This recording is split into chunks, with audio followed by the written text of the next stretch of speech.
getting started today.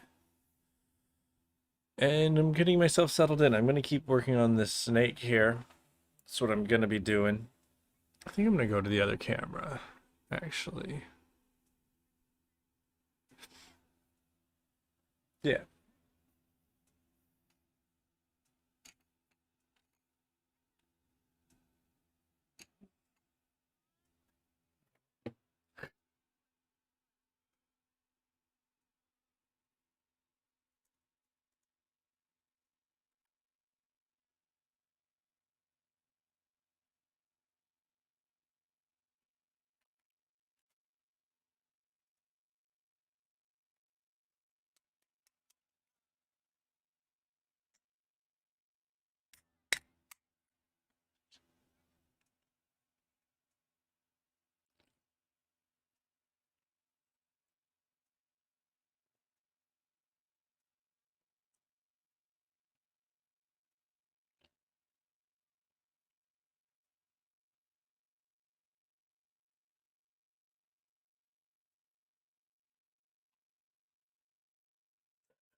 All right. My legs are cold, so I have a little heater down here. Maybe I can get warmed up a little bit. It's cold outside today.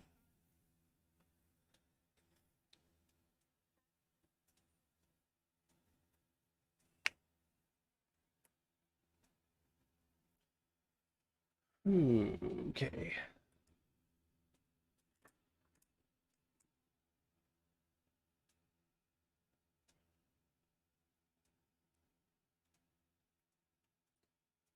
I'm gonna a put some liquid down first. Grab my liquid here. Ooh, ran into my desk. All right. So I wasn't quite able to get all of these scales in that I wanted, so I'm going to be coming back in and putting liquid over the snake.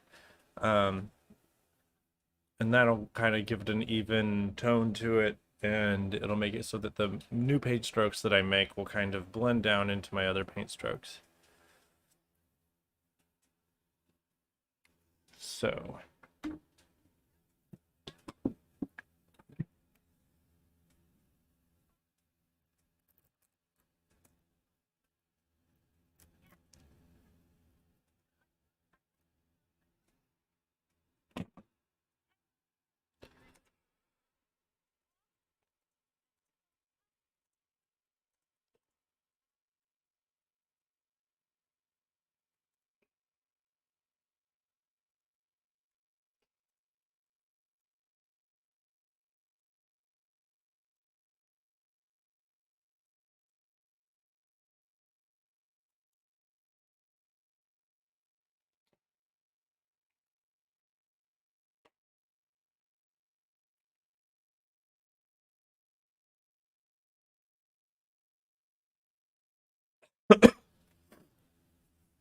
all right.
All right, there we go.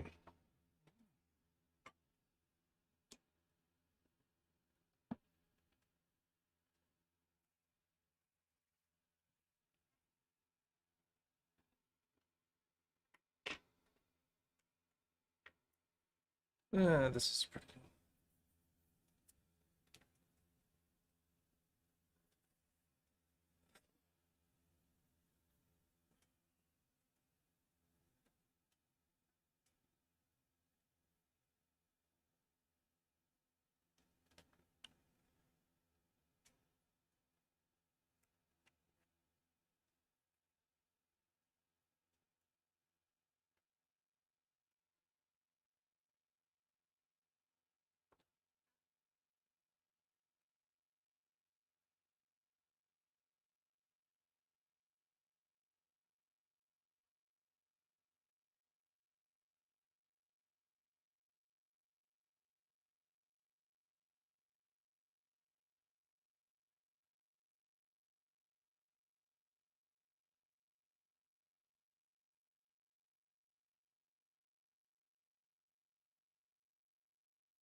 All right, I'm trying to match this color, but it's kind of an awkward gray, so I'll get there.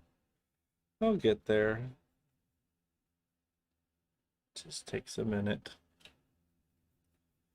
I want to finish out what I was doing yesterday. The last time I painted. I want to finish out what I was doing then.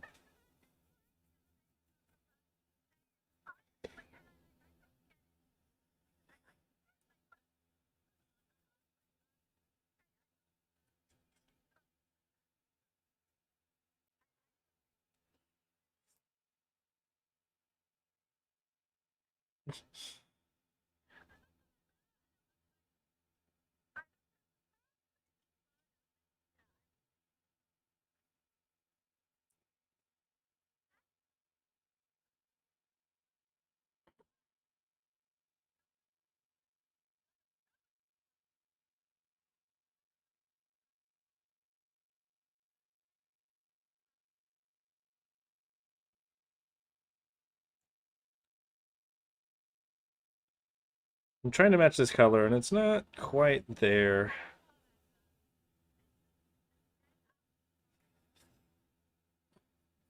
Close, close, close, close.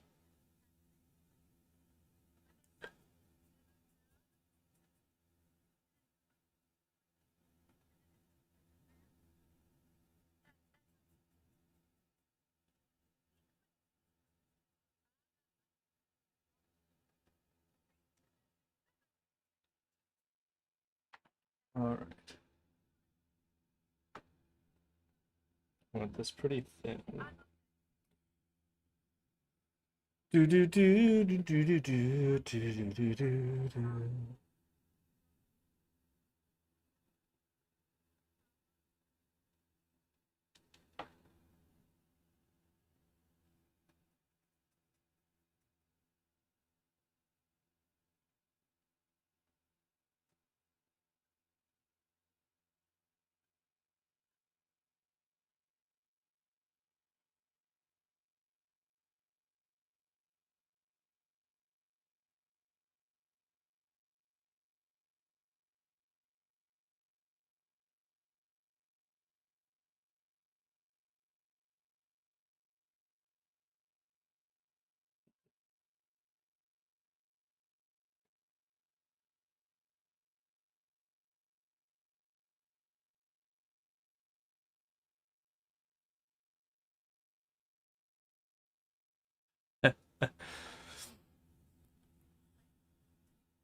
Arch enemy, arch nemesis.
Let's see.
All right, gonna get some shadows.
Really shouldn't be going into this much detail.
Hey,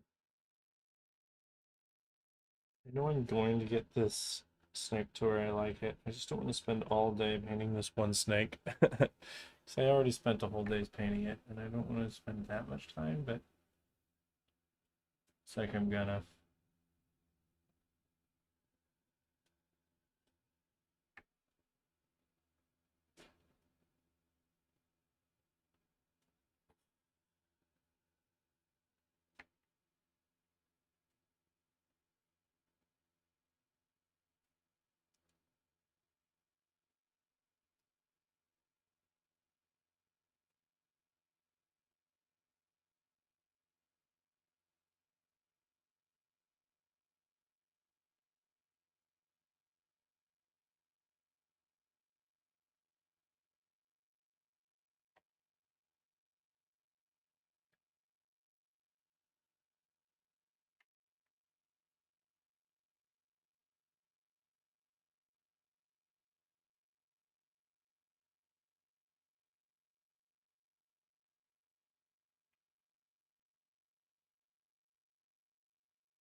All right, that looks okay. I'm all right with that.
I'm trying to find something for me to watch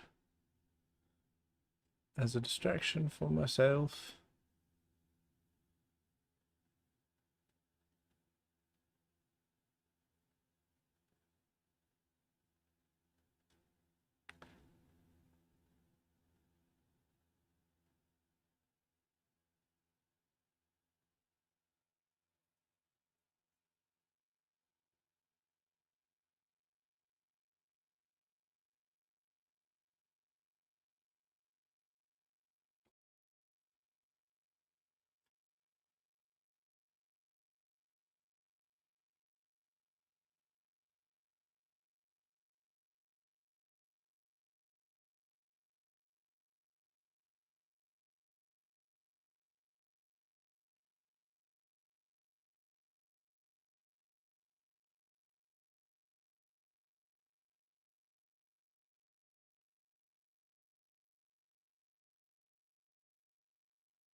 Mhm.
To really push the darks around the snake on this tree so that it pops forward a little more. But that's okay.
Hey Matt, how's it going? I'm still working on this snake.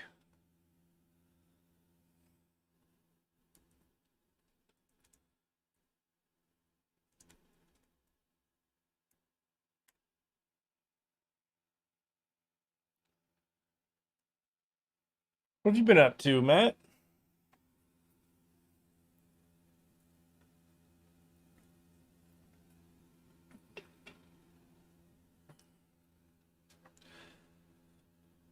I had a really good weekend. My son had his birthday party with all the neighbor kids. So cute. And it was like a real party. It was outside because, virus and stuff. But the weather was perfect. And it was just our friends and neighbors that live in the neighborhood. I remember you said that the you passed the exam, that it went well. That's really exciting. Yeah. So you got into university. How does that work? When does that start?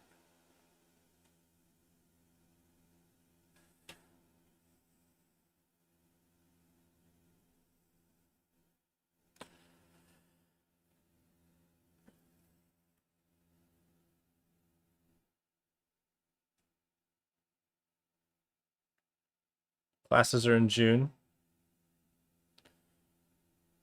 That's great though. Do you feel super relieved that you have it? You don't have to do the exam anymore?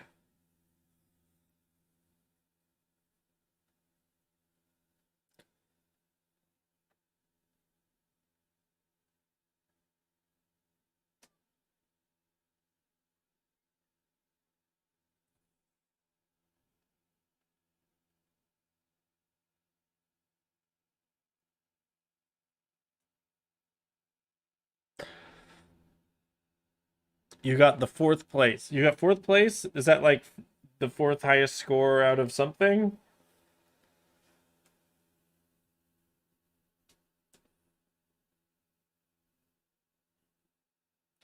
I feel like those are the things that when we have our state testing, we don't know like what our rankings are. All right, now this needs some of the brown scales.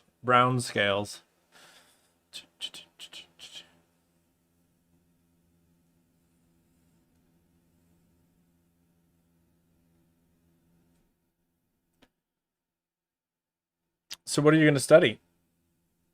And at university, what are you studying?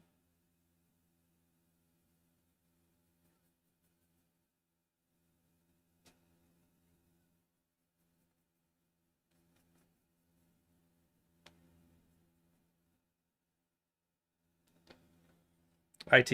Yeah, it makes sense.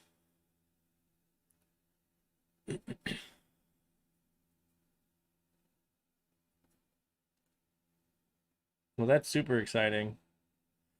Uh, but so now do you have like you get to chill till June? What is it? It's April, May, June. Yeah, get to relax a bit.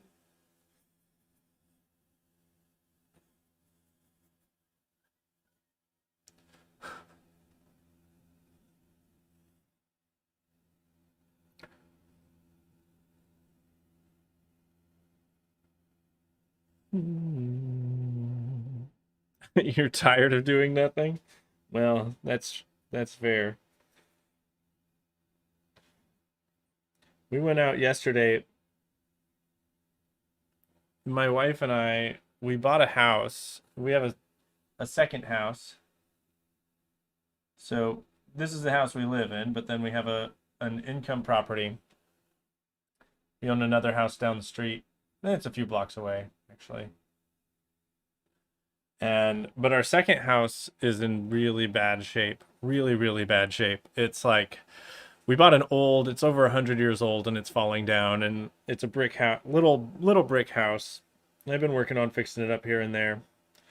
But we went and like mowed the lawn and started getting things cleaned up. It's in such bad shape that it's hardly worth mentioning. But we got out there yesterday and started working on it because it's been so cold that we can't do much outside. It's finally warm enough to get back out to the rehab property.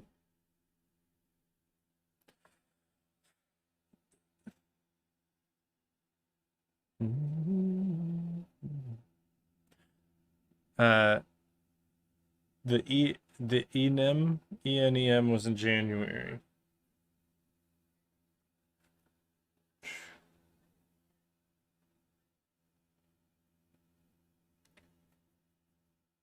I'm going to tone this down a little bit. I can always bring it out brighter again.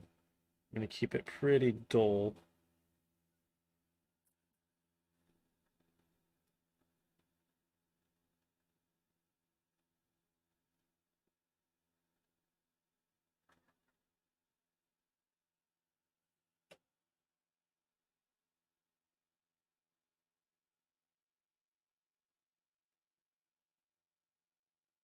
Maybe not quite that dull.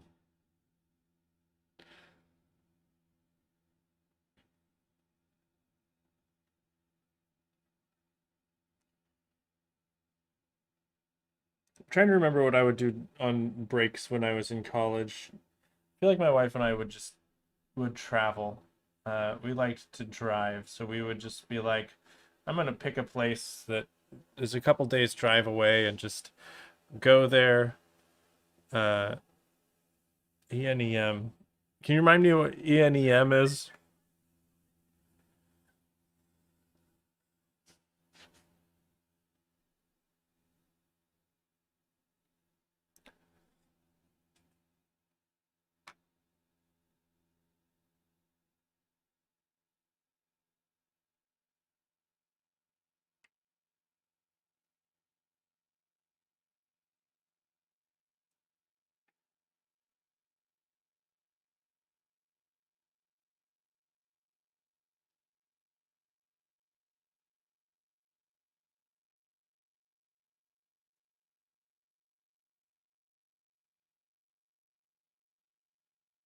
I'm afraid the snake is a little bit cartoon-like.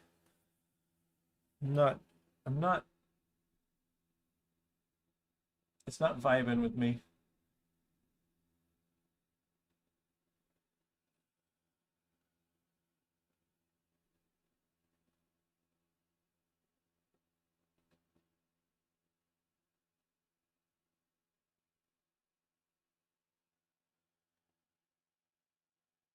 I mean, it's not terrible, but National Exam of High School to enter public university. So you took it in January. You just got the results back. That's cool. I remember when I was a teacher in Rwanda getting students ready for the national exams was so stressful. It was always like, oh man, because whatever they do on the national exams is like how they rate you on if you're doing a good job teaching or not. So it's like you really need as many of your students as possible to pass. Otherwise, they're going to be like, what are you even doing? I remember I ran into a problem that there were a lot of things that were in the school curriculum that there were a lot of things in the school curriculum that were not actually right. That are in the state curriculum. They were in the Rwandans, the College of Education's curriculum, and so I was just reading through the curriculum, and I'm like, there are things, especially in the music curriculum, that are wrong. And I'm like, well, I have to teach the students this wrong information because this is the curriculum that's used to make the national exam. So if it's like that drove me crazy. I hated teaching students things that I knew were wrong because I knew when they took the national exams, that's what the answers would be. So I had to teach wrong information and it drove me. I hated it. I hated it. And I tried to talk to them about, be like, can we develop some new curriculum? We have got to make some new curriculum that is more accurate. And I can never get them to write new curriculum because the people that put the curriculum together wouldn't admit that they had done it wrong. So, oh, it was frustrating.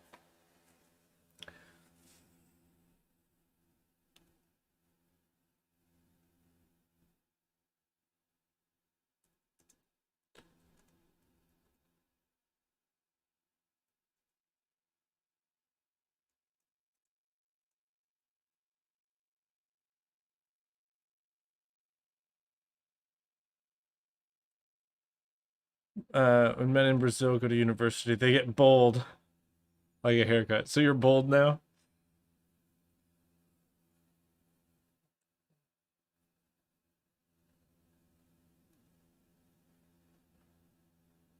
Oh, bald. Bald like a haircut? See, I was thinking, wait, so you shave your head when you get into university? You cut all your hair off? That's great. I love that. It's hilarious. So how's the breeze feeling? The breeze up on the top of your head there.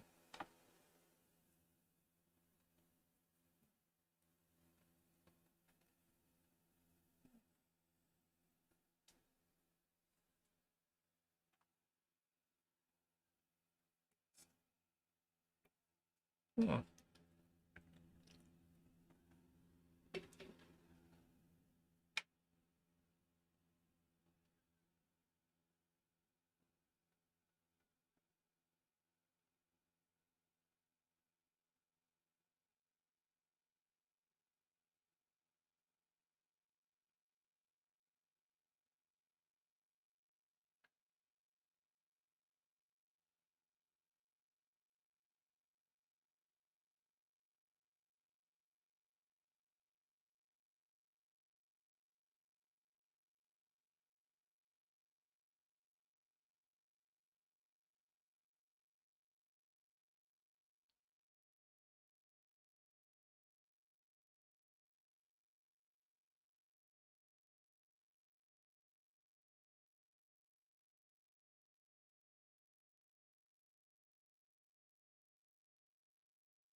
All right, this looks all right. This is getting all right.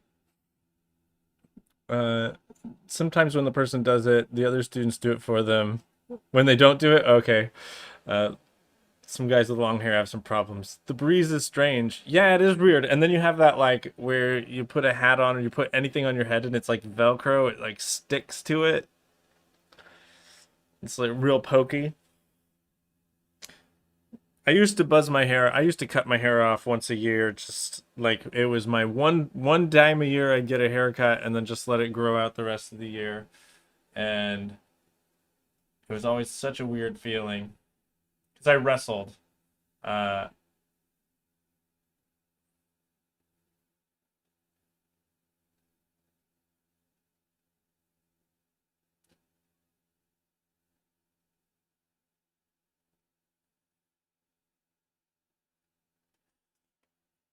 so yeah, when I was wrestling, I would always shave my head.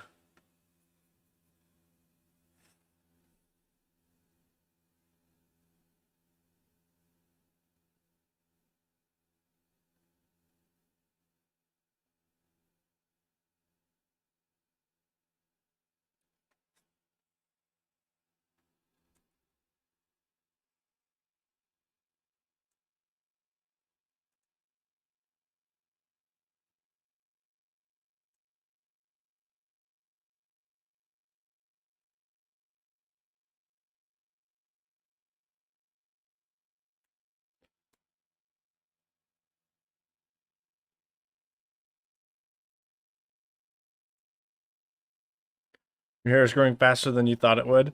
I feel like when you cut it that short, it grows really, really fast for like the first couple of inches, and then it starts to slow down.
You never had so little hair. You were born with hair.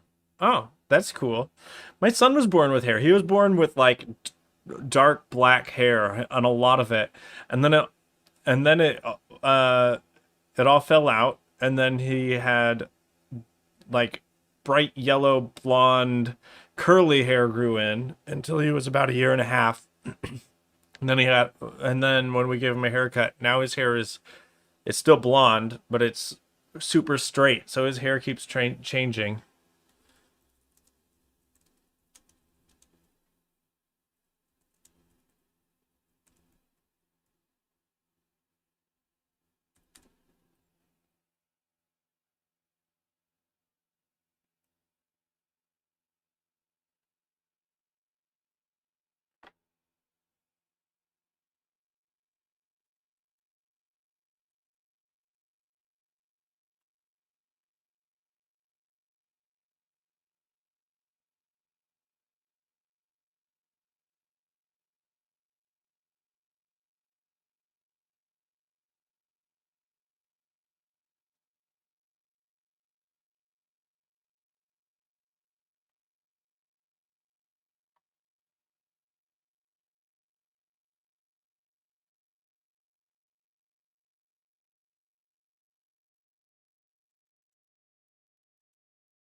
My finger. My finger got in it.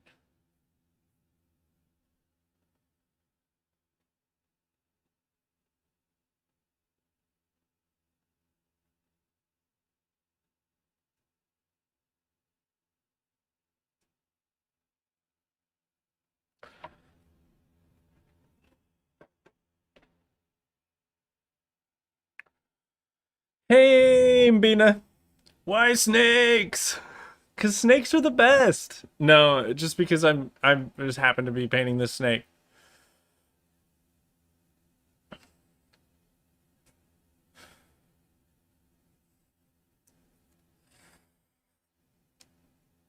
Matt was just talking about Matt got into university and so he shaved his head. He has no hair.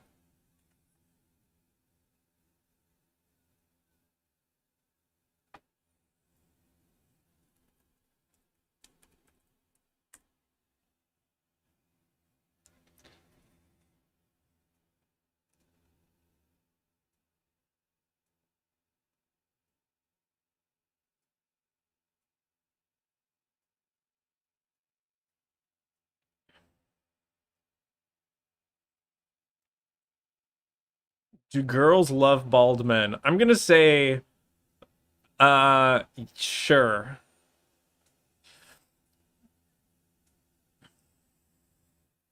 Is that even the tree? Sorta. It sorta is. It could be. So my wife always loved, what's his name? Die Hard guy. Bruce Willis.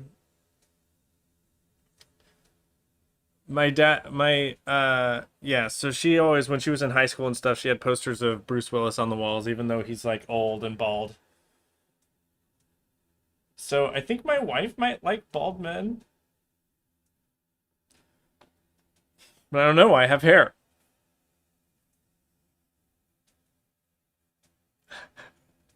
So I can't let my wife see any pictures of Matt because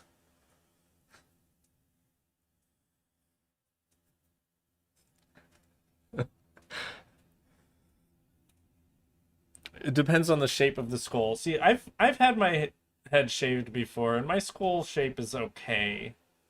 Um, I was actually expecting to go bald because my brothers they both have lost most of their hair, but I seem to be keeping mine, much to their chagrin.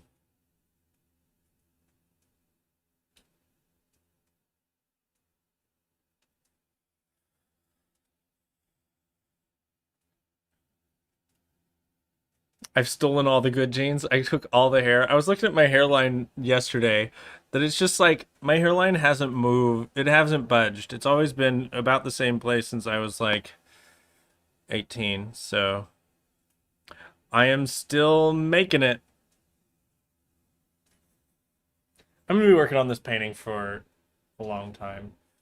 I decided, you know what? I'm gonna just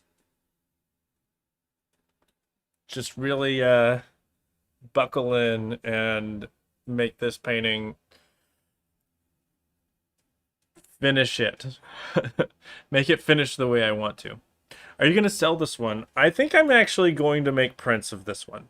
I think once I finish this, I'll make some prints. I'll make prints of this. I'll make prints of oh, what's it called? The Basilica painting. This one here.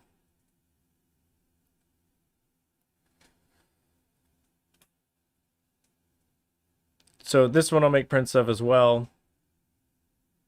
And then I might make prints of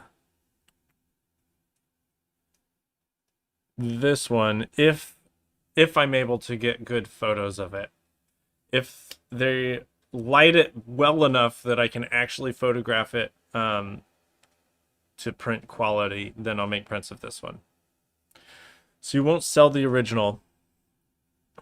I'd be happy to sell the original. It's just, it's big.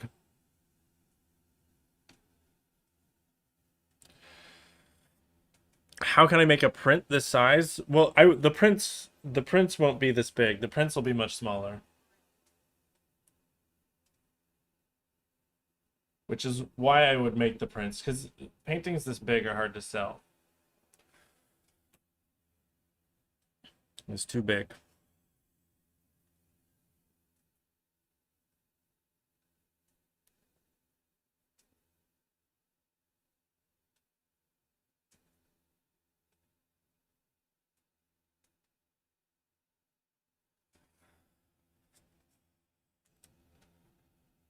How big? How big is this? This is 3 feet by 4 feet, which is, I don't know, meter by one meter by 1 1/3 meters.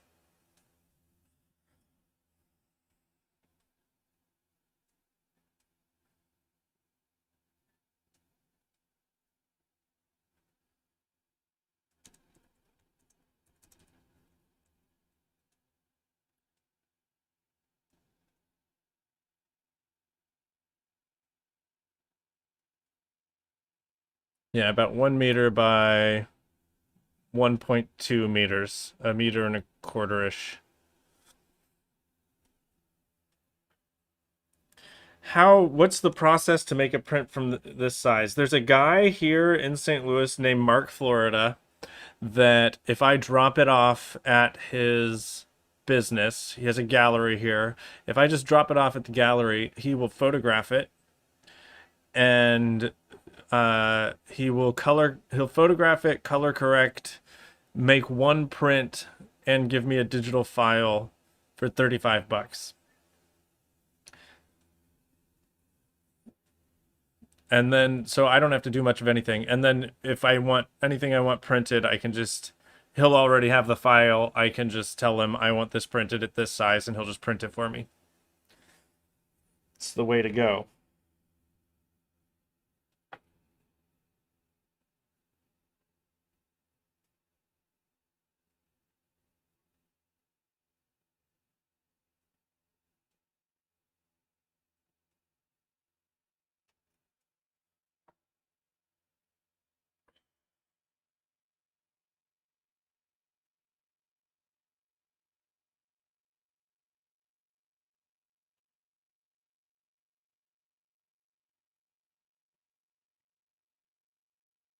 Okay.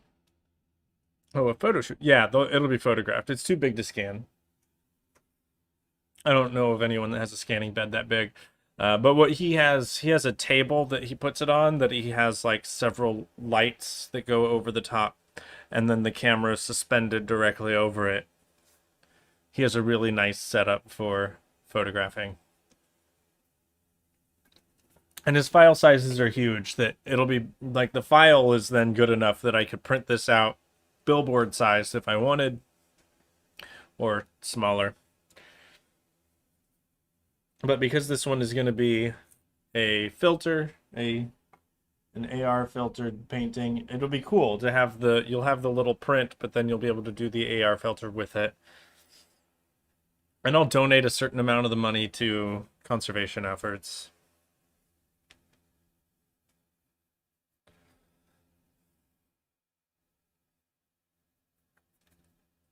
Hey, thanks for the follow, Pork Muffins.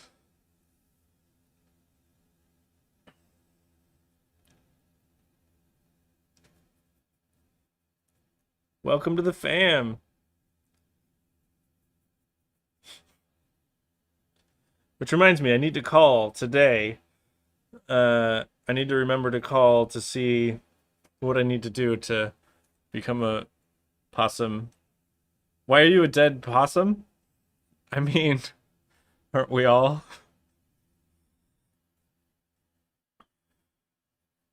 We're big into dead possums here. But we like possums that are alive. We don't kill possums, but we do utilize dead possums.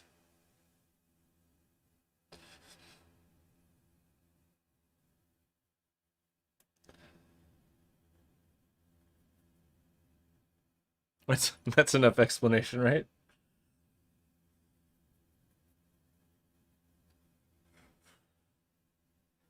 We all are. So it goes. But I do need to call about becoming a no, not taxidermy style. No. So taxidermy is a lie. It's like taking a dead possum and trying to make it look like a live possum. So we're like, here we go. Like dead possum style. Here's a welcome to the welcome to the club. Yeah.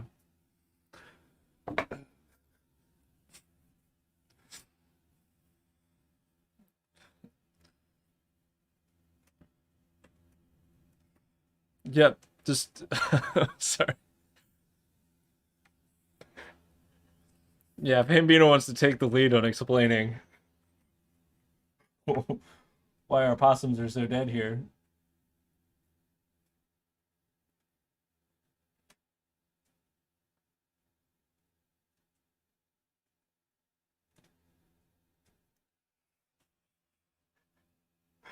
No, you don't have to. You don't have to explain it.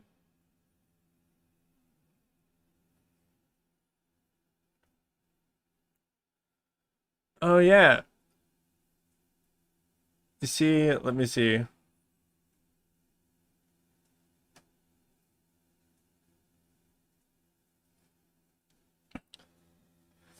I love this one. But so I have the dark screen. So for me, it's not a dead possum. It's just a possum. But if you're looking at this on a light screen, then that'll look like a skull. I'm super excited that it came out. I'd like to do some more of those. So if you have any ideas of things that more morphing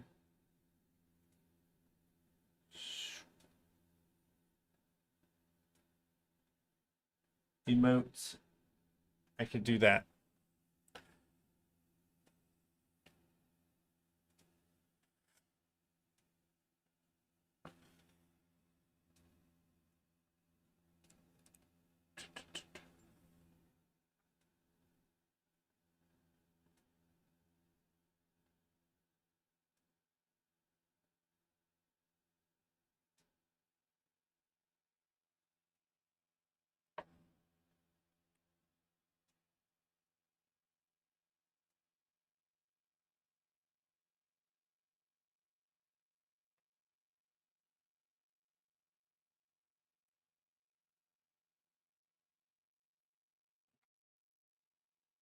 The only issue I see with it is that like when you use it, you don't know how people see it. like I don't know if someone's seeing a possum or a possum skull. So I feel like you could do some really confusing stuff with that possum cult. Oh man, I don't want to be a cult. I worked so hard to not be in cults.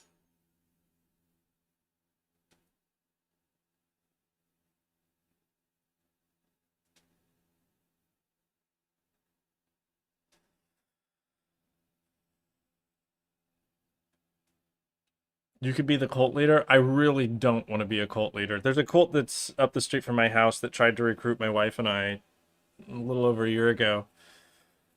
And it's just it's stressful. I don't know. Being a cult leader doesn't sound stressful. It's just once you get it going, it's pretty easy because everyone else does the work for you.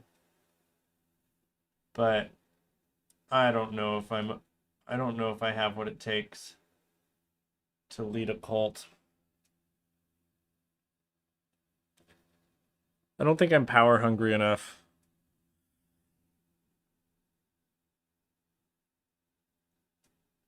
But yeah, cults are bad.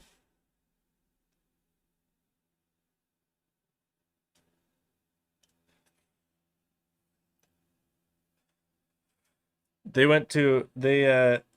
what they do is they're a Christian cult, and in the next neighborhood over, they have missionaries that come and but they don't actually do anything. But what they do is they say, okay, we have missionaries coming into the city, but we need places for the missionaries to live. So we need people to donate houses for us to rehab into housing for our missionaries. And then, so they get people to donate houses to them. And then they have these fundraisers. They're like, we need to raise money to fix the houses. So they raise all this money, fix the houses. They're like, yay, our missionaries can live in these houses now. Thanks, everyone. And then the missionaries are the cult leader's kids. So he's gotten like all of his kids, he's gotten all of their houses donated and fixed up by saying that they're missionaries and saying that it's for charity and that they're doing all this stuff in the neighborhood, but they're not doing anything. It's messed up. Oh, it's weird. It's super weird. And then they opened a cafe where they were selling like burgers, and the burgers were good, but they would get like they're like, "Oh, we're trying to save the neighborhood with this cafe. We need volunteers to help work in our cafe." So they get all these people to come and volunteer to run their business for them. And so like their business is being run by people that they don't pay. But because they are a nonprofit organization, they also don't pay taxes. It's super messed up.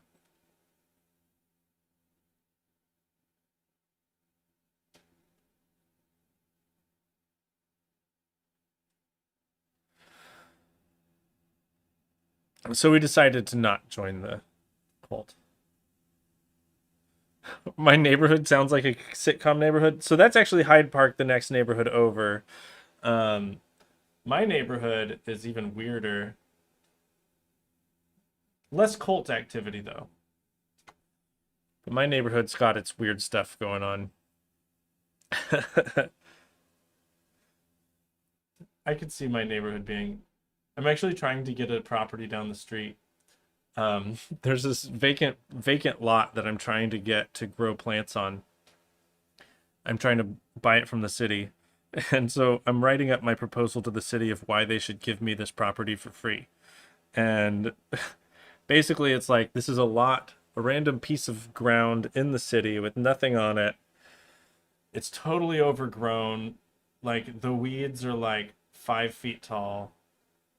The weeds are well over a meter tall. And there's just a car. There's a car that was abandoned on the property. Yeah, you just ask them real nice and they might just give it to you. But there's a car that's been abandoned on the property because a guy parked on the lot and then shot himself in the head. And so he was taken out, but the car's just still there. So it's like, so I basically have to convince them that no one's gonna buy this property from them. No one cares about this property, so they should just give it to me.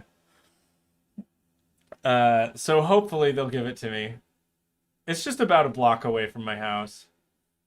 Um, because there's part of me, like, I've been thinking about just going over there and mowing it because it's really out of hand. But I'm like, I'm not gonna mow the city's property for them. They should give it to me and then I'll mow it. Are you sure it has nothing to do with the cult? No, it doesn't. It's actually really sad. His mom lives next door to the property. So he was parked there, but the police were looking for him because he he murdered his wife and two kids. So it's actually really not. It's a terrible story, but um, anyway, our neighborhood is not for real sometimes.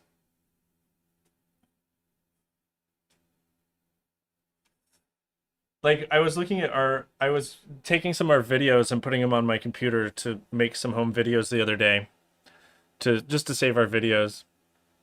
And there's this one video that my wife is reading a book, reading a story to my son, and he's like learning to read. And in this video, all of a sudden, like, you hear gunshots in the background. I think there's like 5 shots. And I was watching it and I'm like, our reactions are not like most people hear gunshots and they have a little bit more of a reaction, but then we just didn't really I don't know. It made me think about how much we experience here and how we don't even like react to violence anymore, and it's a little weird. I think I put that video on YouTube. Let me see.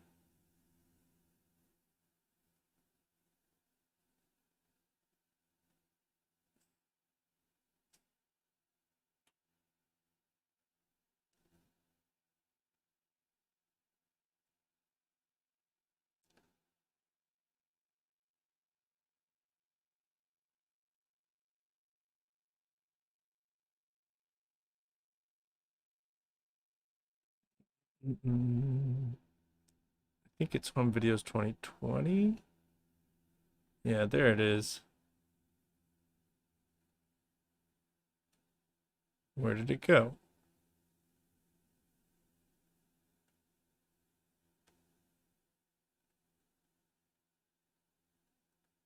There we go.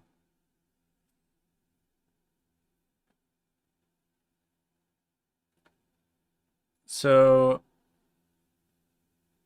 let's see if I can add source, display capture. There we go. Why is it so big? Oh, because it's the big screen. Just got to get this resized real quick.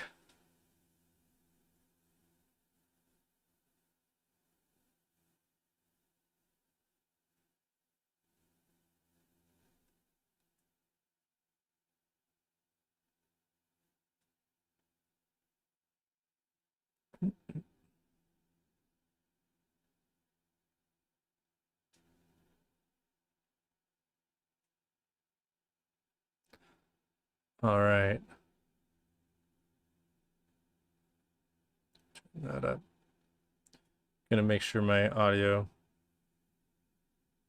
shows up here. Oop. Sorry if that was loud.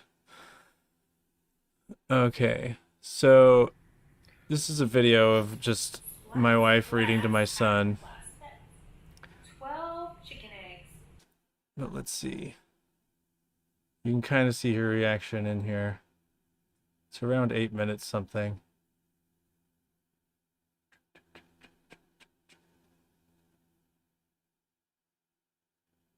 Uh,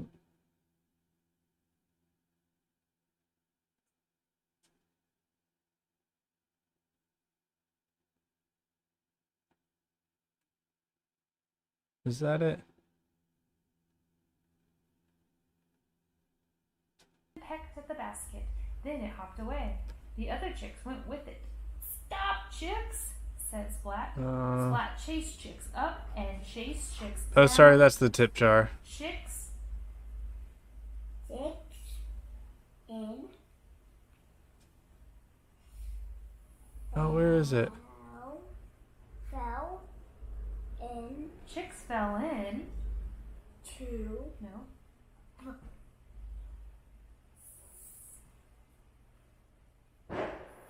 Oh. In.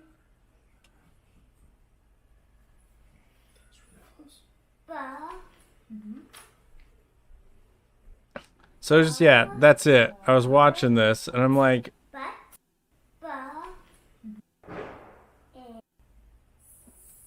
just looking at my son and his reaction to gunshots, he doesn't even react.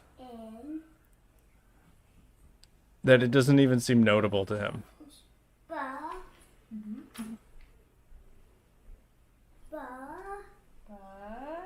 And I was just thinking about how sad that is, that it's super weird. Those were the parking lot across the street.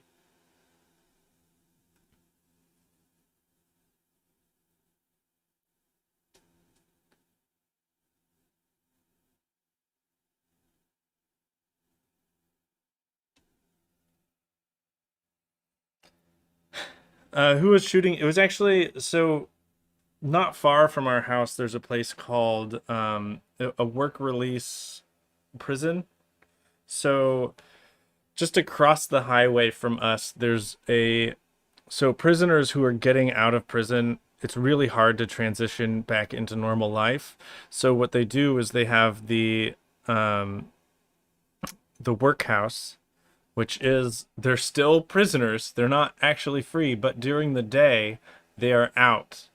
During the day, they can come out and look for a job and try to figure out how to get back into society. But then at night, they go back to prison. So they're supposed to be out looking for jobs. So the guy that shot during this video, that guy was actually one of the prisoners. So it's interesting that the gunshots came from someone who is currently in prison, but they just let him out during the day in our neighborhood. So there's a lot of people that are like, you can't have a prison that lets the prisoners out during the day in the middle of a residential neighborhood. That's crazy. But it's really hard to get them to shut it down because they have to, because that's currently the system. It's not a good system. So yeah, that's what it was. Prisoners can buy guns on their breaks. My guess is that he had some beef with somebody before he went to prison, or the reason that he did go to prison, and that he knows people outside, and he just, sometimes there's gun houses. So there's a lot of abandoned buildings, and sometimes abandoned buildings will be used as safe houses. So and it can be a really big problem that they will have firearms that they hide on these broken down buildings in little gun safes. And then criminals will come and they will take one of the guns out, use it for a crime, and then return it. And so you end up having this same gun that's used for like 50 crimes. And it's just because a lot of different criminals are using the same gun and putting it in this abandoned property. Totally normal. But I love my neighborhood. It's rough around the edges. Real rough around the edges. I'm gonna get some music playing.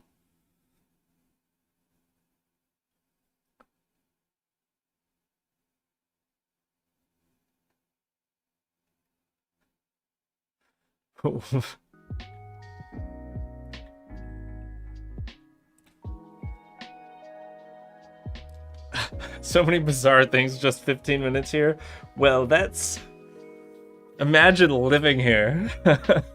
It is bizarre. It's not normal. Yeah. But And that's not every day. Well, I haven't heard gunshots in... It's been a couple days. So that's pretty good. Things got really bad during the pandemic because, I mean, crime follows poverty. And a lot of people in this area lost their jobs, so they started going into the drug market. And when you have a large number of people trying to enter into the drug market, then you have a lot more violence because you have a lot... I mean, you have more drug dealers trying to sell on the same street, so things have gotten better since then. That was... You haven't heard gunshots in 8 years? Oh, wow. Last night, we heard fireworks because there was a Cardinals baseball game down on the other side of town. And so every time they hit a home run, they shoot off fireworks. So we're like, oh, good boom sounds. Are you sure it was fireworks? Yeah, I'm sure it was fireworks. We know that we can tell the difference. There was this one time that, like, you know it's getting bad when you're starting to be like, because there was one crime that was unsolved, that but a lot of us heard the gunshots, and then like a week later, you hear gunshots, and you're like, that's the same gun. I recognize that gunshot. It's like once you start like commenting on the caliber of gun, then you know it's getting bad. It's cool though.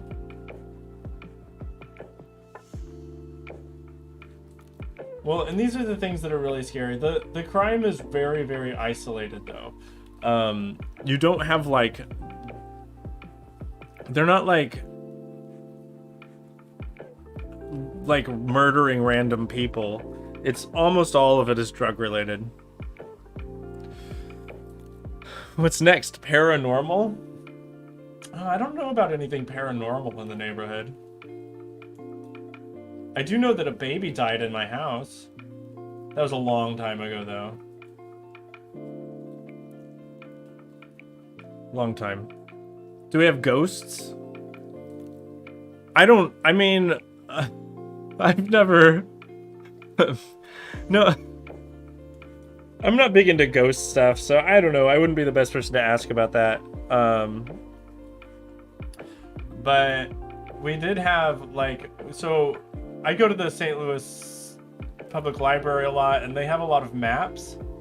And one of the maps that they have at the library is a contagious disease map. It's like this old, more than 100 years old map.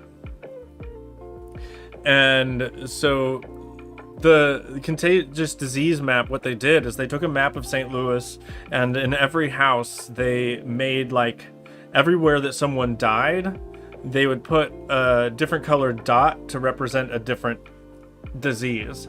And there is a dot on our house that someone in our house died of scarlet fever.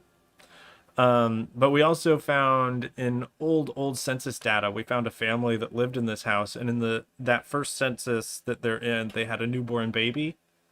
And then 10 years later in the census, they still lived here, but that baby is nowhere. So they don't have a 10-year-old or 9-year-old, whatever, on that next census.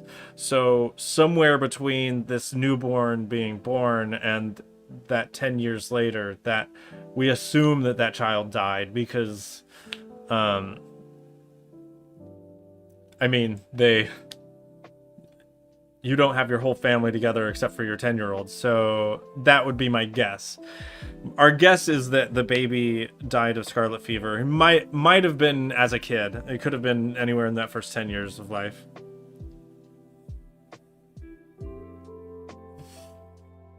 But I mean, it's an old house. This house was built in the 1870s. So when a house is that old, it's bound to have had someone die in it.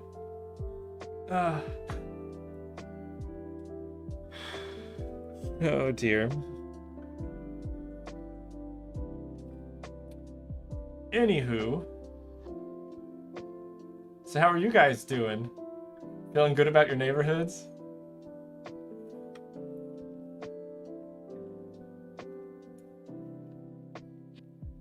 But then we also have a lot of like really wonderful things happening in the neighborhood. Like there's this old school print shop down the street.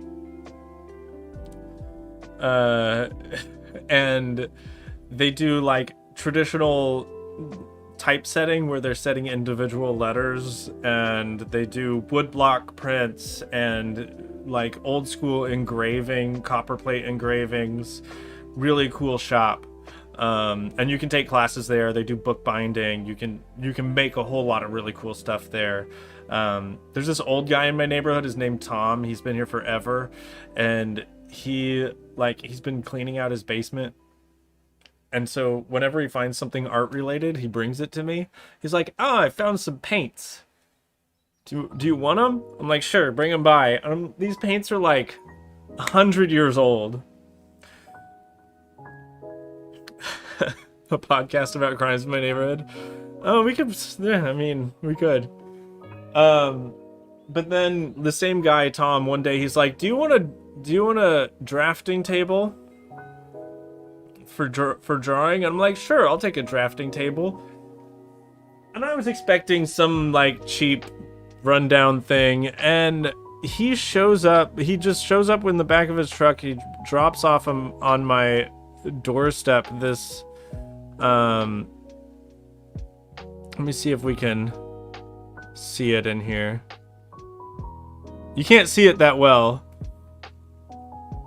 but this drafting table here, it's like solid wood, like early 1900s. It's like a $300 or $400 drafting table that he just like dropped it off in my house because he knows I like art stuff, and he just found it. Really crazy.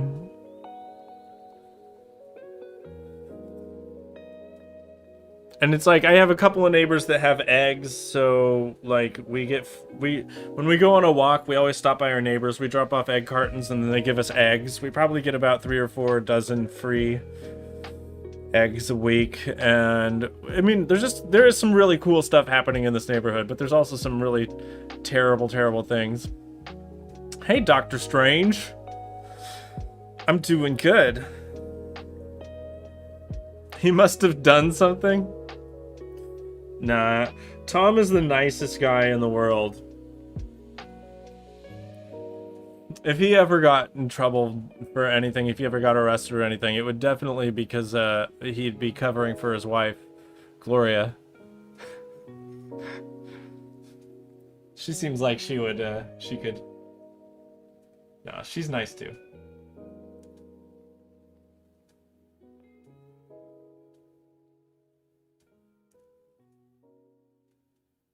But yeah, sometimes we forget, like, we've been here long enough that we forget how completely bizarre some of these things are. They seem so normal to us, but you're right, it's not normal at all. But whatever, it's fine.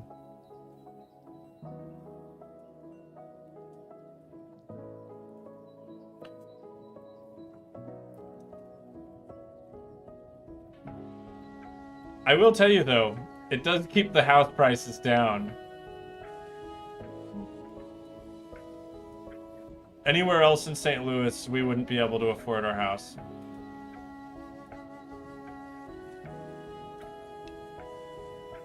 As a teacher and an artist. Oh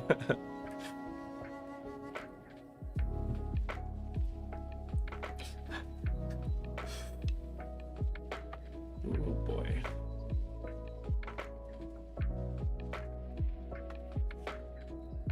So you're saying you guys never have crime in your neighborhood?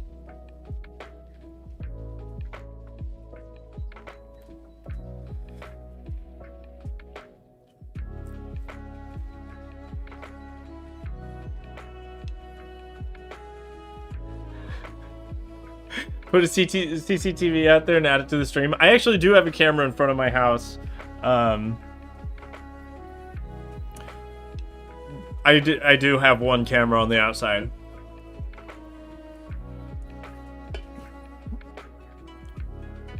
But it's never gotten anything good. I have slowly seen a couple of our neighborhood kids become drug dealers, and that's been kind of sad. Walking around with their purses.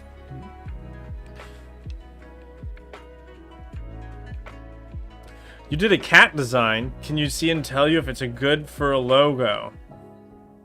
Good for a logo? I mean, I can look at it, sure. Usually crime here is throwing trash on the street instead of the bin. Or some teenagers first fist fighting, and you find the police running after them on the streets instead of shooting them. Yeah, well. Yeah, well. Lucky you. See, that reminds me. So one time we had a... Okay. I'm sure Hambina's heard this story, but if you guys are shocked by that, you probably haven't. We did once have a naked guy. A naked guy just come into our house.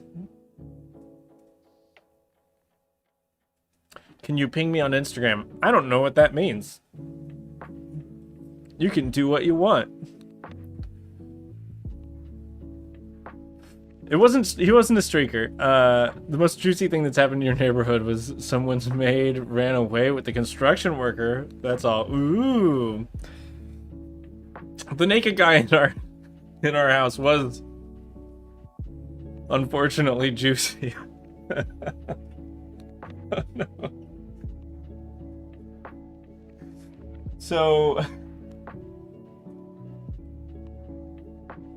So first it was, earlier in the day, it was real gross.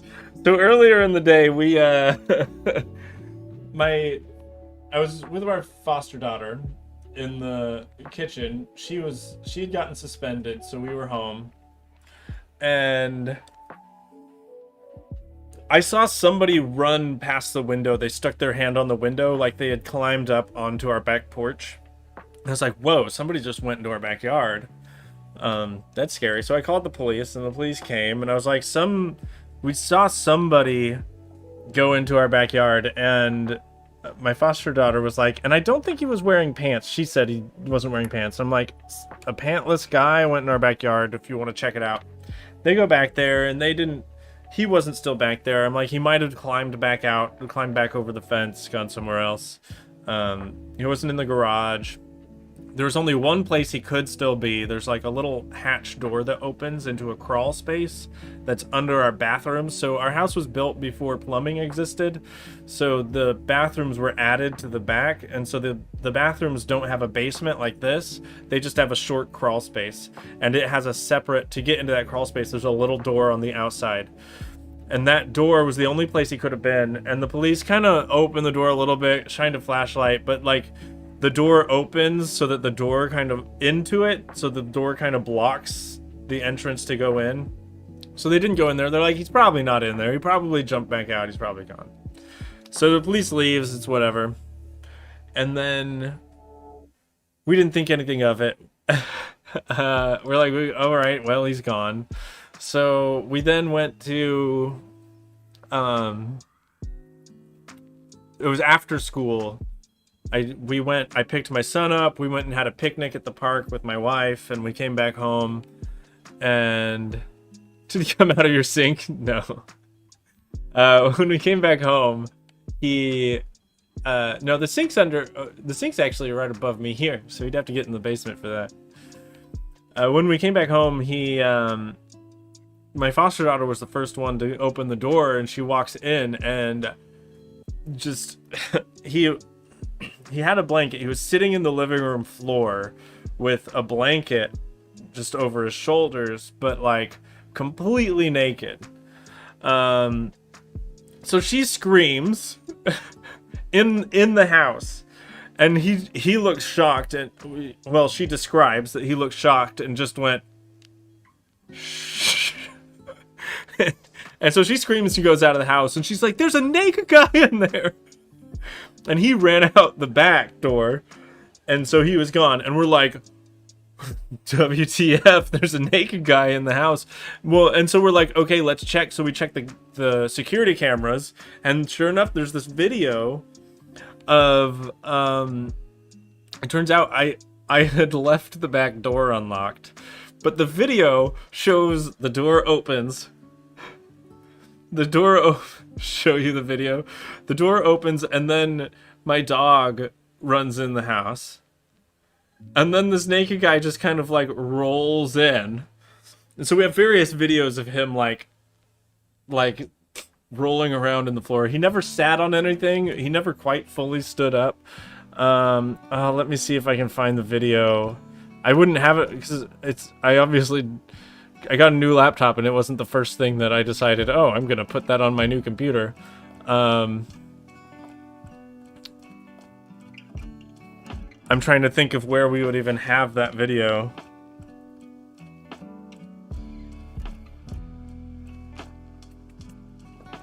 I remember I posted it to Reddit once.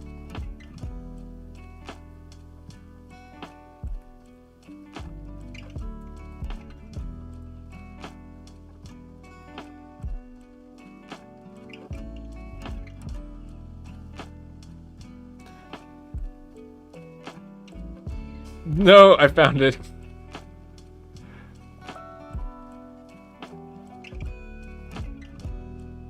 Where did it go?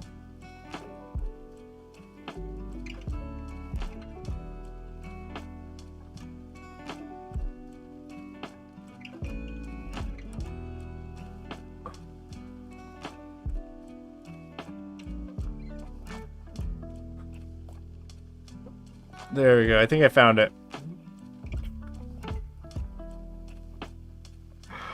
Oh dear, this is terrible. Alright, so... there's no sound on the video. Oh, come on. Sorry, I keep accidentally... display capture.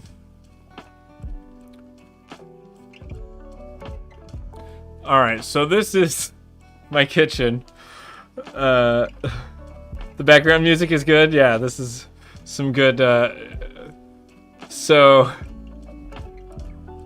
this is... oh. Am I allowed to show butts? Sorry, there's a butt. So this is a naked guy in my house. That's enough of that. That's all you need to see.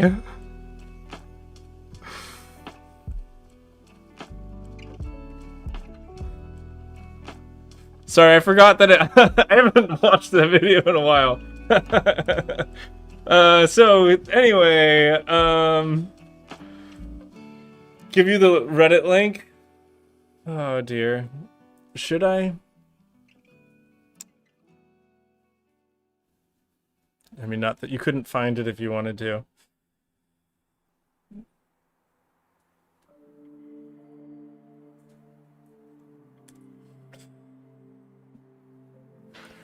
So, my dog totally just let him in the house. What we think might have happened... so, anyway, he ran out the back, and we're like, oh my goodness, he ran out... he has to be in the backyard. Or in the garage, because he couldn't have gone anywhere. Like, you can't just run somewhere. And... so... we're like, okay, there's a naked guy in our backyard. Our neighbor heard the scream, heard our daughter scream, and so he came around to the back behind the garage. And so we're like, if he's in the garage, we obviously called the police, but we're like, and he's in the backyard, and he's back behind the garage, and I'm yelling to him. I'm like, I'm pretty sure he's in the garage. And he's just like, open the garage door, I'll beat the shit out of him. And so I'm like, okay. So I'm not searching this garage by myself, and so I open the garage. I have the remote, so I open the garage door, and I have a couple neighbors and me all go in, and we can't find him there. We look in the backyard. We're like, we can't find this dude anywhere. Where could he have gone? And so we're like, okay, there's only one more place he could be. He has to be in that crawl space under the house. So So my neighbor's like, just open it up, I'll go in there and I'll get him. And I'm like, dude, he's naked. And he's like, let's wait for the police. We're like, all right. But okay, so he had rolled around the floors in the house, mostly stayed in the kitchen, and while he was there, he made a pitcher of Kool-Aid. He made like a giant bowl of ramen, like 3 packets of ramen. So that was still in the microwave. So he didn't get to eat his ramen, and he ate a bunch of granola bars. So dude was hungry. So he made a lot of food. So then the police come, and they're like, we'll wait for someone else to come. So the 2 police officers that came called for another officer to come. So it was this little guy. And so the guy's like, oh, okay, what's the problem? They're like, someone broke into his house, and they're in the backyard. And the guy's like, we need, he's like, okay, I'll go get my shotgun. So he went to his car to get the shotgun. They're like, oh, you don't need it, he's naked. It's like, oh, why don't you tell me he's naked? Oh, that's easy. It's like, ew. Poof. So they, yeah, you don't need to. I'm just thinking, like, I don't want you to shoot the guy. Like, clearly he's just hungry. So he did go in the backyard, and we're like, all right, I'm pretty sure he's in this crawl space under the house. So that officer did open it up, and he had to crawl in there to see around the corner to see him. So this officer crawls in there, and obviously he was there, but he was mostly sleeping. So he eventually woke him up and got him to come out, and so he got arrested. And they were going to.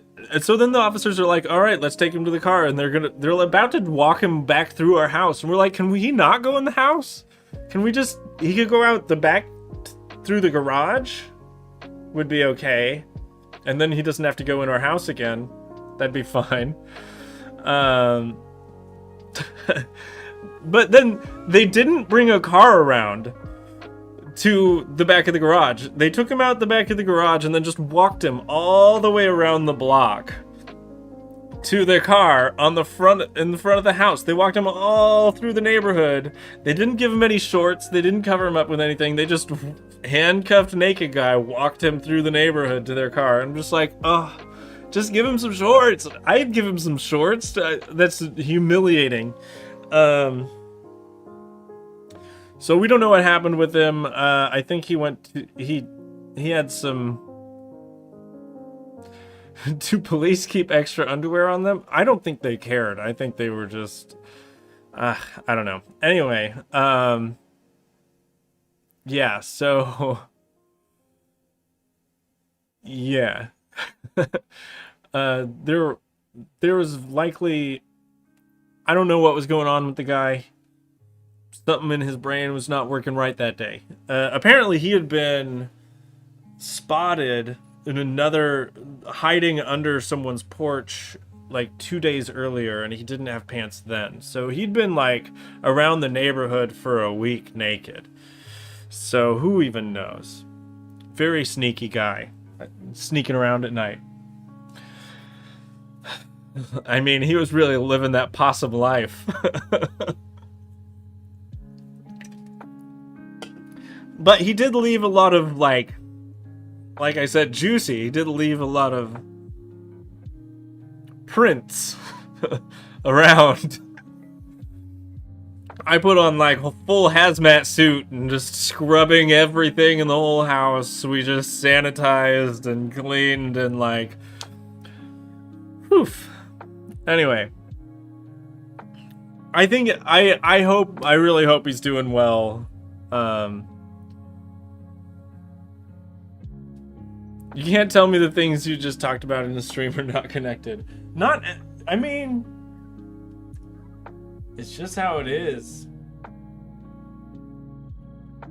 Well, and it's like, we do also have, down the street from us, we have a place called the Biddle House. and the middle house is a men's homeless shelter.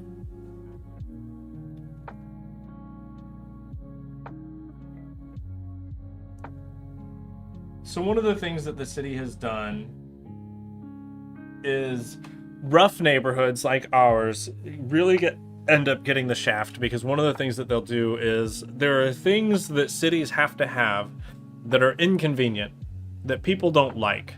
People don't want prisoners to be released in their neighborhood. People don't want to live next door to a homeless shelter. So what they do is they take these services that a city needs to have and puts them in places where people aren't empowered, don't have the time, don't have the money to fight them, to tell them no. So we end up getting like, okay, the city's like, we can't get rid of, solving the homeless population problem is hard, so let's just move it to an area that tourists don't go. Let's move it to an area that the wealthiest people aren't going to see it. And so it ends up here. And with it comes all of the things that come with it. But it's like, well, instead of providing better mental health services for the unhoused, to try to get them into better housing situations, we're gonna move them to a neighborhood that people expect to be bad.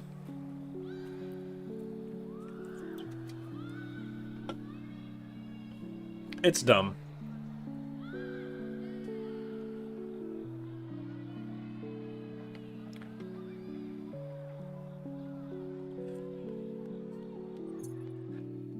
Oh man. But I mean, but it's a great neighborhood. I hate making it sound so bad. Day to day, it's a great neighborhood. It's by far our favorite place we've ever lived.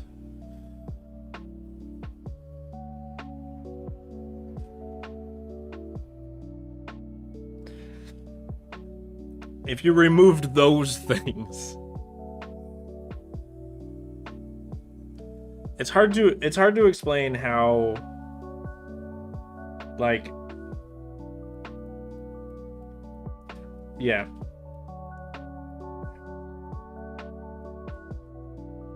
I would say it's not for everyone, though.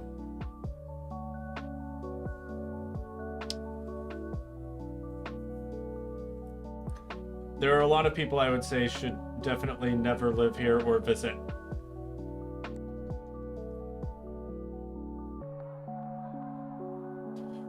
And a lot of it does have to do with poverty. So we actually live in one of the poorest zip codes in the state of Missouri. Let's see.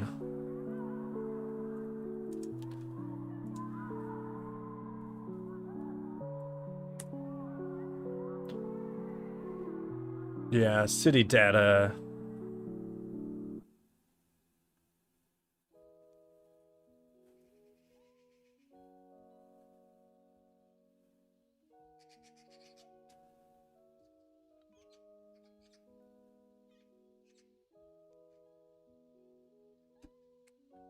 All right. It's past midnight for you. Have a good night, pork muffins. I hope you have wonderful dreams. Dream of sweet things. And thanks for hanging out with us. I promise it's always this weird. No, I'm just kidding. It's not always this weird. All right, let's see. I'm looking at my neighborhood city data. Naked dudes rolling in dead possums. Naked possums. He's gonna be dreaming about naked possums rolling around in his kitchen.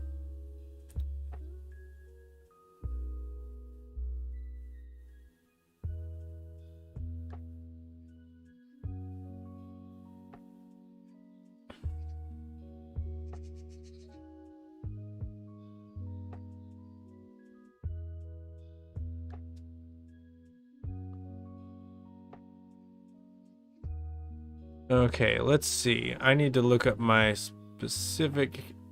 So let's see. Let's see. 63106 zip code. Here we go.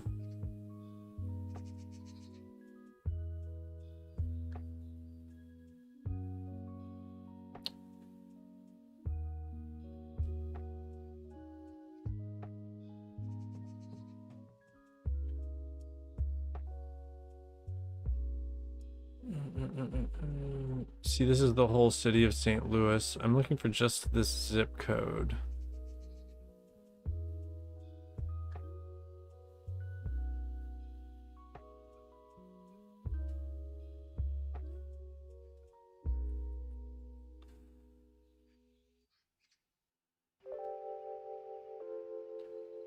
It looks like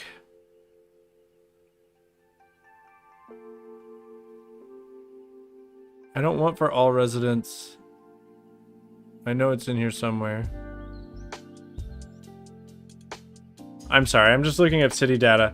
I think the average income in my neighborhood is around $12,000 to $15,000 a year, while the average in St. Louis is $47,000 a year.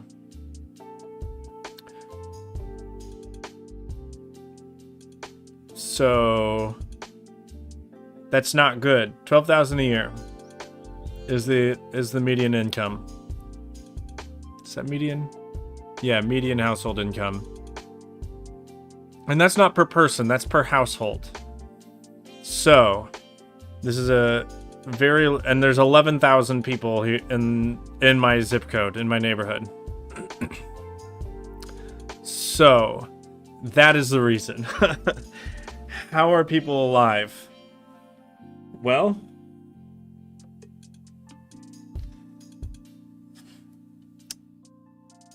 what's the minimum wage? The minimum wage here is $7.50 an hour. So the average income here is less than minimum wage.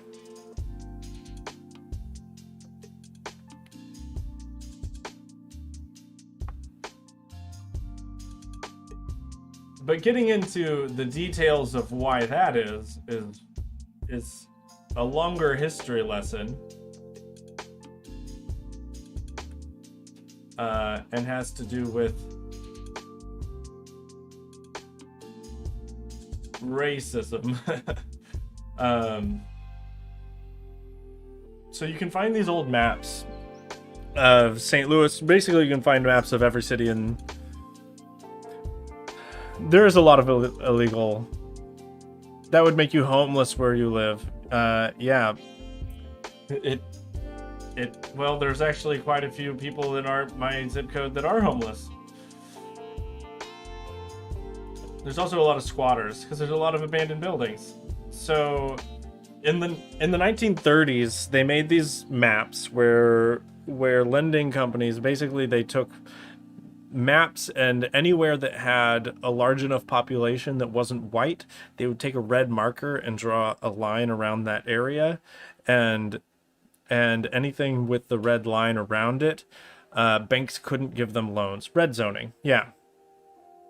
And so my neighborhood was redlined. Ferguson in the county was one of the only places in the county that was redlined. A lot of neighborhoods in the city were redlined. So my neighborhood had enough black people in it that banks couldn't lend. So you couldn't get a mortgage. You could only get mortgages. You could only buy a house essentially in a white neighborhood, which meant that but then they also invented in St. Louis a thing called restrictive covenants, that in the deed to a house in these white neighborhoods, they would write in the deed that the house could only be sold to a white individual. Meaning that in a white neighborhood, it was against the law for anyone that wasn't white to buy a house. So banks would only give loans to buy houses in white neighborhoods, and they could only be purchased by white people. And that meant that everyone that lived in the white people that did live here in Old North then couldn't buy a house. They couldn't buy, unless they had cash, they couldn't buy a house here. So they're like, well, I've saved up enough money to buy a house, but I have to move to a different neighborhood to buy it. So that means a lot of white people move out, making the neighborhood more black, have more black residents, a larger percentage, making it less valuable according to the state, which made the house prices in this neighborhood just plummet. Well, and everyone that was moving out of these houses, there was no one moving in, and no one could even buy them if they wanted to. So that made them, all of these abandoned houses that started falling down. Like my house was abandoned for like 30 years. So yeah, and so that's where you get like this neighborhood still suffers a lot because of those policies, and it's still almost impossible to get a loan to buy a house in this neighborhood or to build a house in this neighborhood. You can't get business loans in this neighborhood. Interest rates are higher here than they would be in the county. It still is a problem. So there's a lot of reasons that it is this way, and mostly it's because of racism.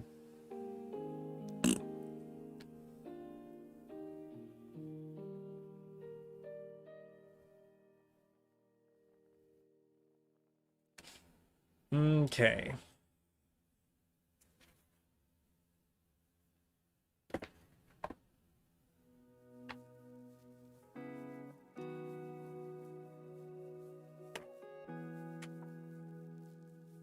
Super unheard of in Canada. There's actually a thing now still that just because of the way our properties are valued, the way our system works, when a neighborhood, like one of the main ways that people build wealth is gaining equity in your house. Like your house becomes more valuable over time, and then that helps you build wealth.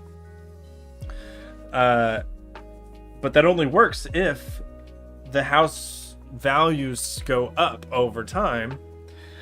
But the way it works here, anytime that a neighborhood becomes 10% or more, if 10% or more of a neighborhood is black, then the house prices start to go down instead of up. And why is it that way? Mostly it has to do with just the way that realtors value houses, and the way that it's just that's just what data shows happens. People are racist enough that they don't want to move to a neighborhood with black people in it.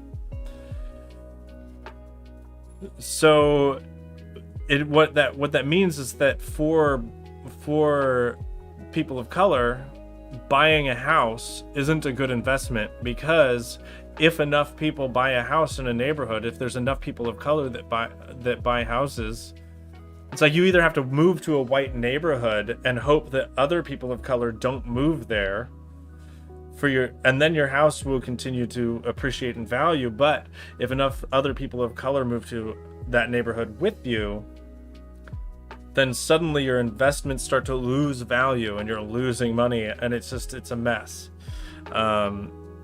So just the way America is structured is so racist that there's a lot of systems that need to be dismantled.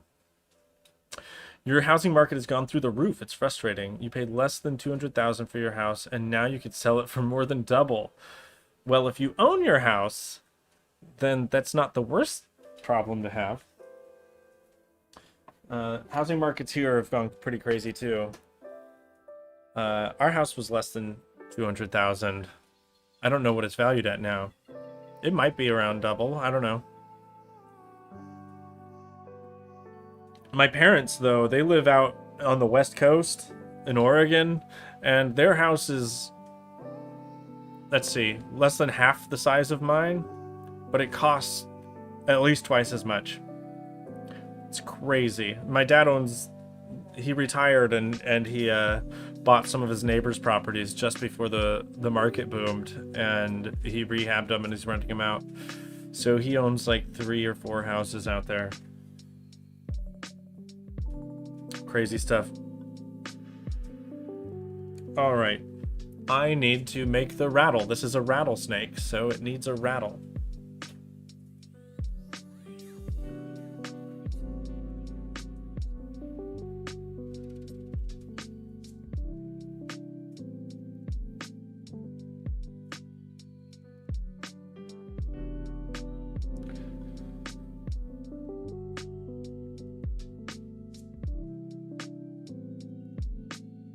You want to move into a rural area so you can have chickens.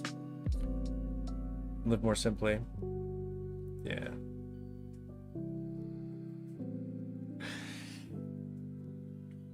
See, I don't like chickens. I think they're dumb. I would never want to own a chicken again. But I love that my neighbors own chickens because that means I get chickens. And that's great.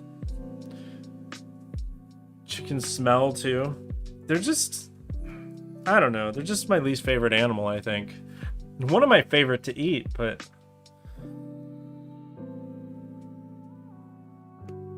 you always had to have at least 12. That's a lot of eggs. Yeah, eggs are great. I love eggs. I love that people raise chickens. I just don't want to myself. Let's make this a long rattle. Well, is that the...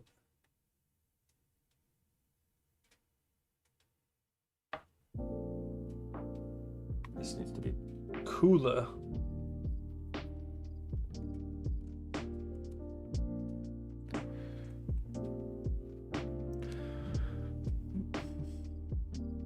Grocery store eggs have no taste. I like grocery store eggs, okay?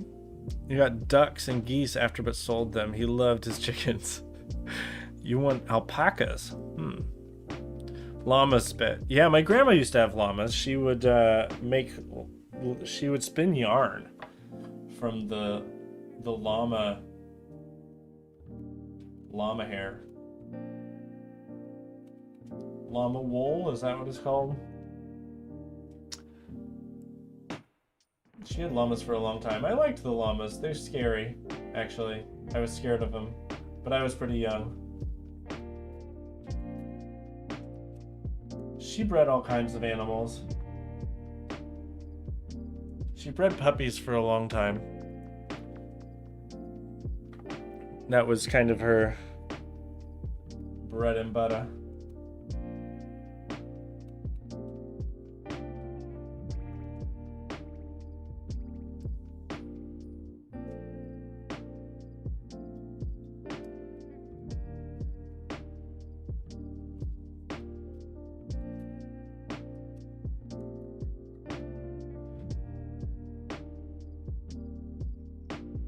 Oh, is this on camera? It's barely. I wonder if I can move this.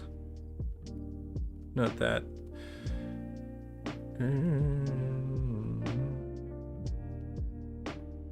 Yeah, it looks like I can.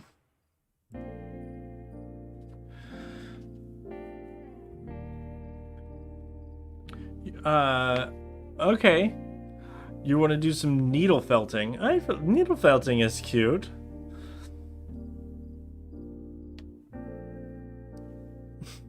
Wool straight from the alpacas. I did talk to my family that the one thing that my grandma went into she went into a what are they called, a retirement home, a nursing home, not nursing home, but a retirement home, whatever it is. And the one thing that she kept was her spinning wheel. So I have talked to my family that I want the spinning wheel someday, because I would love to learn how to spin yarn.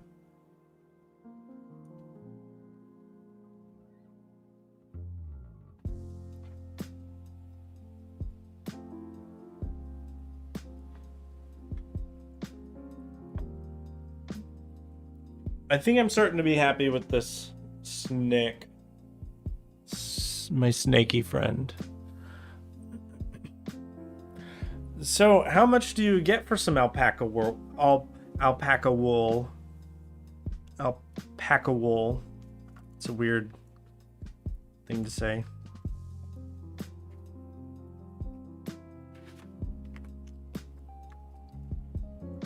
See, my mother-in-law is like, she crochets,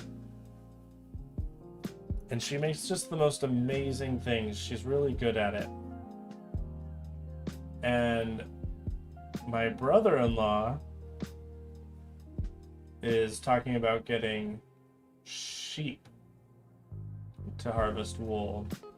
So if I could get wool from my brother-in-law's sheep, and then I grow dye stuff, I could dye the wool, spin it into yarn, and then get my mother-in-law to make things out of it. And I think that sounds really cool. We could do some homespun sweaters.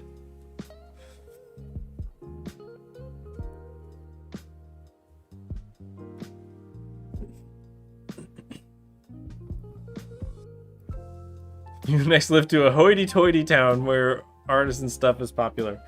That's a good idea. I should start selling hoity-toity stuff in Portland, where my family is. I should start mailing stuff that direction. The West Coast is full of hoit-and-toit. I ran out of energy drink.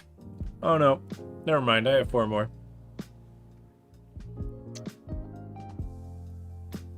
Okay. Shake, shake, shake, shake.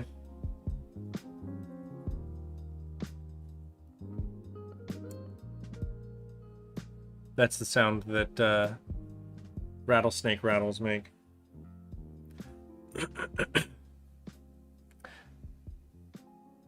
Find the hoity-toity town to make the hoity-toity money. See, the problem is I can't stand hoity-toity people.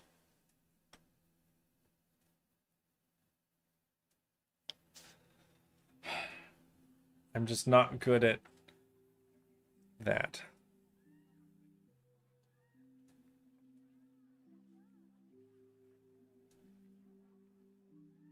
Hoity-toity people make me nervous.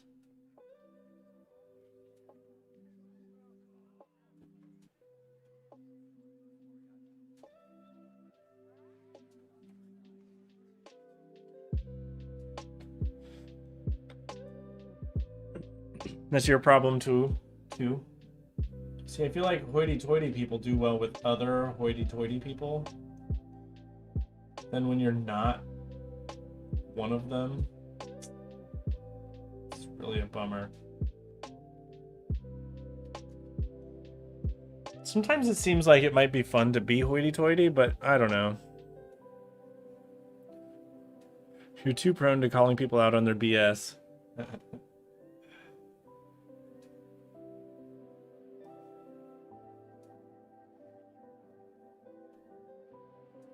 I have a neighbor that's hoity-toity. But I'm not going to talk to him because I don't want him to find out I'm talking about him on the internet. But I have dealt with them on a few occasions.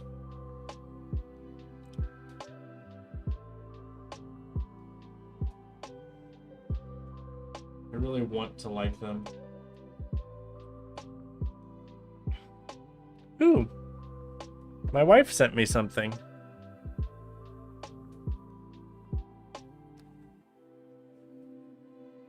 Did you say that to feel better than me?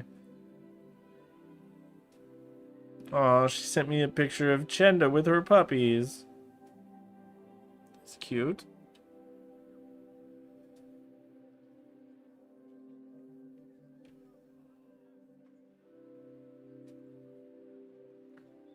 I can show you my dog when she had puppies. I don't know if this will work, but we'll see.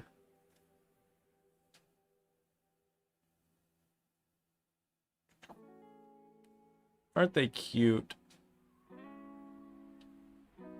Aw. That's been a lot of years ago now.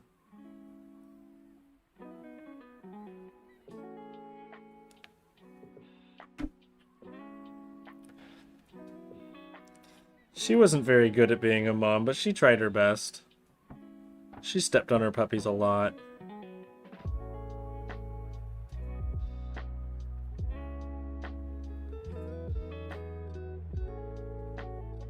It was adorable. It was a good time.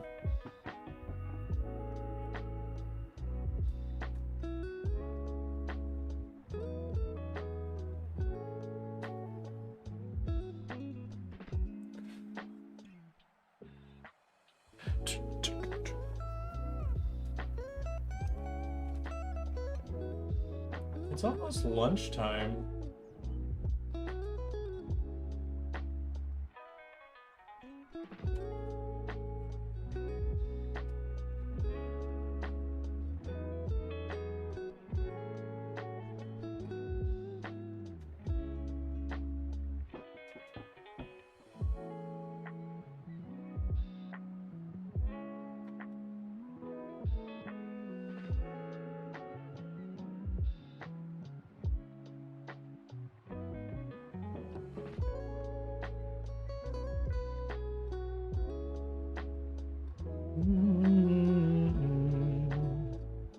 Holy smokes.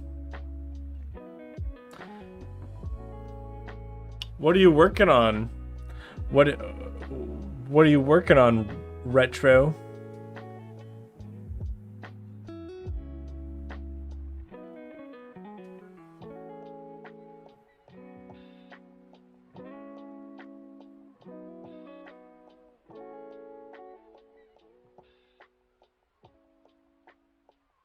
Wait, I'm trying to remember what you were working on. That was yesterday, right? Wait, no. What? I don't even know what day it is.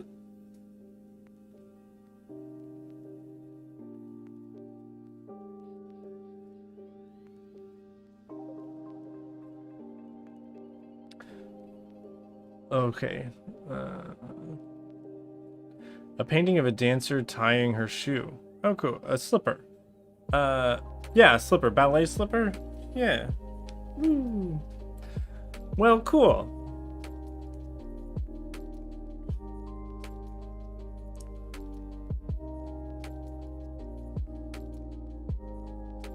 Point shoe.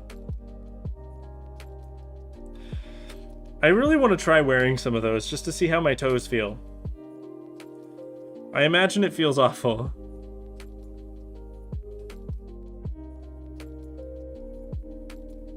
Well, thanks for stopping by. I hope I didn't scare you away with all the weird nonsense that goes on around here. Yeah. They will feel bad. But I just want to know, like, how your toes actually fit in them. Like, are you actually on the ends of your toes, or do your toes curl under a little bit? Just being on the ends of your toes seems so uncomfortable. Ooh. Just standing up on them a little bit is... Eesh. I just don't like it.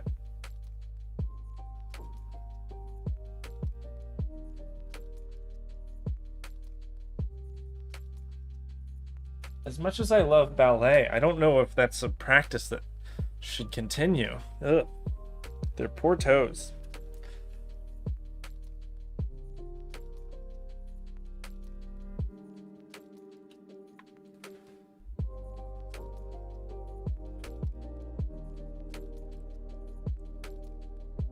Technically, there's a type of padding on the end. I just don't know how much padding you would need for it to be any kind of comfortable. Ooh. I was actually saw a thing the other day about women's clothes, in like Victorian women's clothes, and how like historically we've assumed that women were really tiny, had these tiny little waists because of corsets.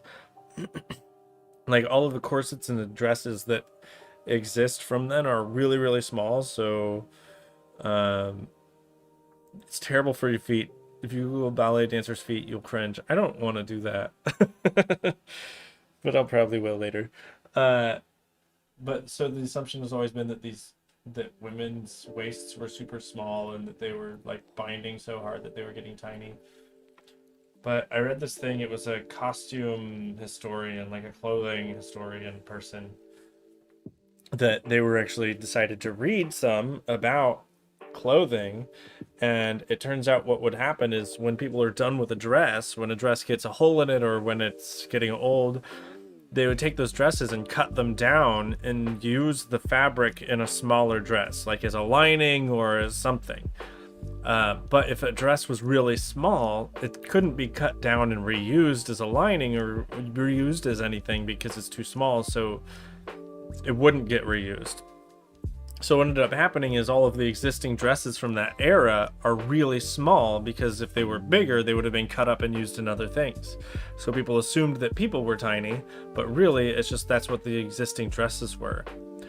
So they looked it up, and it turns out more so what was the practice at the time was that if someone's they cared more about the ratio of waist to hips and waist to bosom than they did about how small it actually was. So sometimes instead of using a corset to make your waist smaller, people would use padding to make their hips and their breasts larger so that they would be that correct ratio, that it's the ratio that mattered, not the actual width of a person. So I thought that was interesting, that like our assumptions about what people used to wear were not actually right. Illusion because the skirts were so poofy. That's right. So like you can make your hips much larger and that makes your waist look smaller. Yeah. Yeah.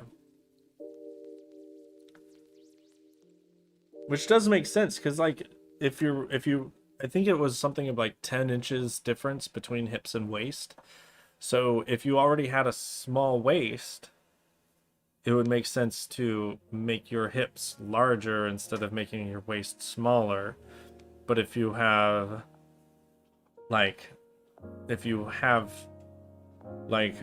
already have wide hips, then it could be easier to make your waist smaller so that you're not making your hips a lot larger. I don't know. Seems interesting. I don't know who comes up with this ratio. What is the perfect ratio? So I feel like every once in a while someone would get lucky and be like, I already have the perfect ratio of hips to waist. I don't need to do anything.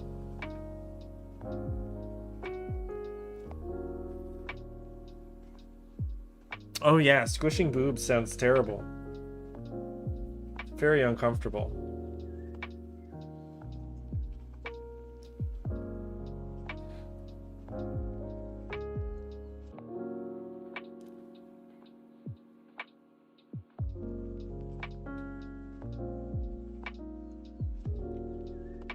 Well, men just got to wear suits. Men's suits have almost never changed. They've changed very little. Although I'm happy to live in a time that red and pink suits exist. And purple suits.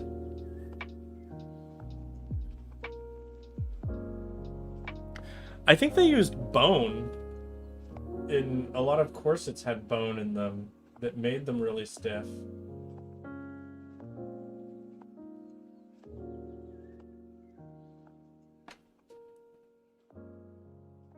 They would use like whalebone, and like really fancy ones would have ivory bone that runs in them, kind of like you would now have like an underwire, but it would be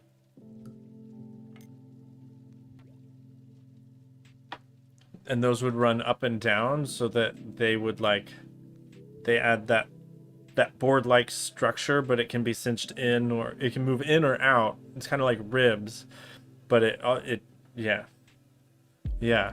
I've seen some of those. Oh, and you don't have to shave your head because of lice.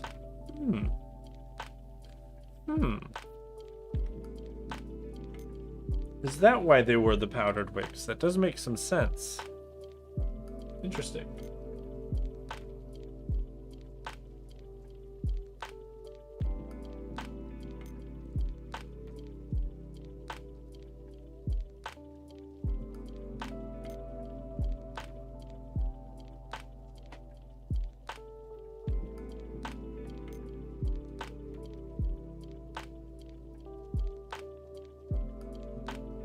I don't know if Matt's still here or not. Did Matt leave?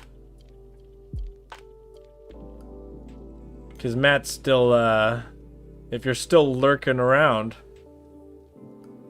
he does have his head shaved. He should try out a powdered wig, see how it looks.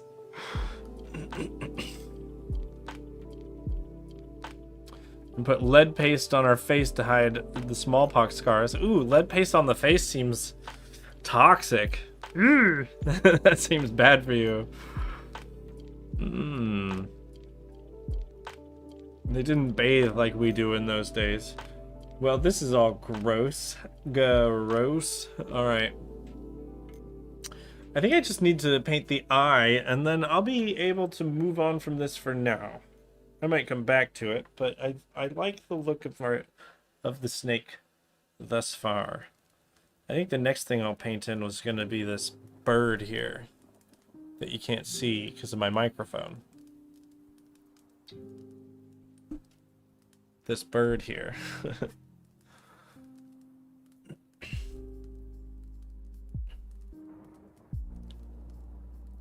Yeah, I mean, lead was used for so much stuff. Lead's just, well, because lead is so amazing. It works so well. I wish we could still use it. I need to get some lead. Because I would love to start working with some lead paint again. My son is old enough that he's not going to be eating my paint, so I've gotten rid of anything toxic in my studio. But I think I'm ready for some toxic paints. Because I love to get some extra body to get that thickness in there. All right. Eastern Saga.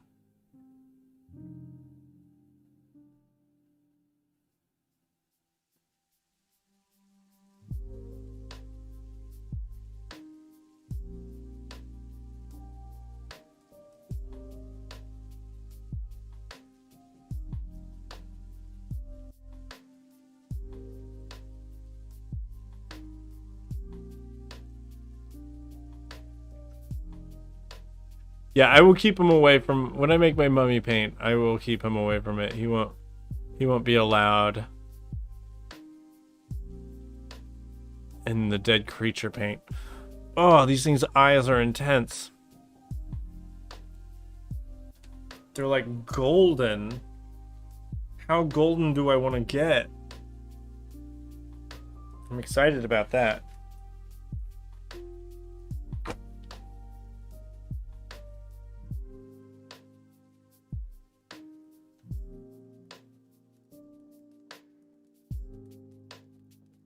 Seems like there's a lot of animals that have this like golden orange, really nice eye color. It's like this wild orangish brown, but like quite really bright, kind of like an amber color.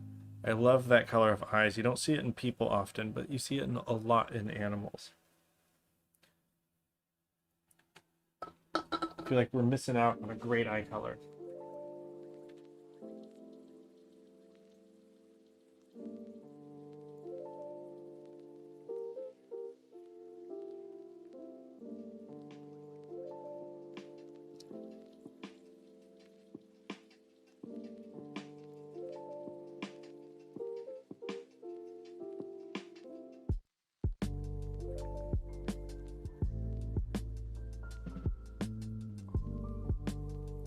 All right, have fun with your dishes. Have a great afternoon. Enjoy your painting. I'll probably stop by and say hi.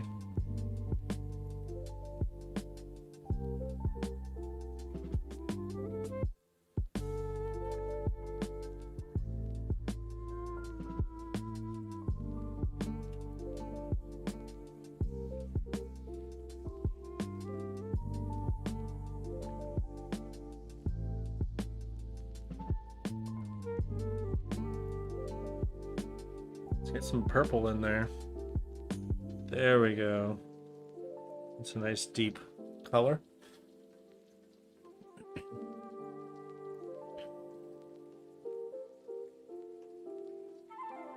I'll probably go till noon and then take a break. We'll see.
All right. Okay, I gotta get that eye color. Eye color.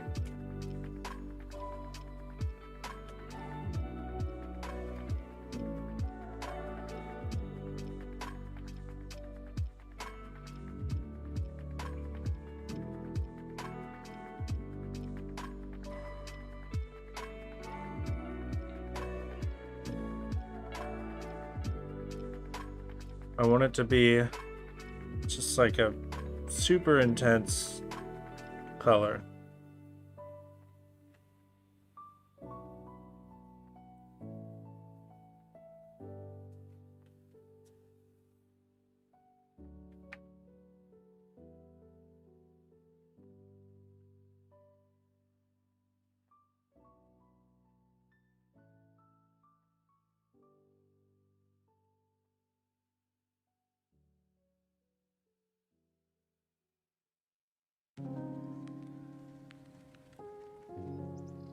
Which I'm sure you can't see that well.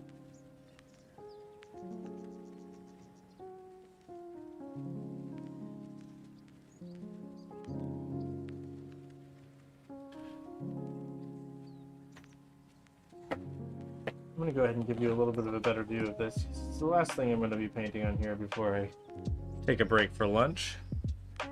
So let's zoom in.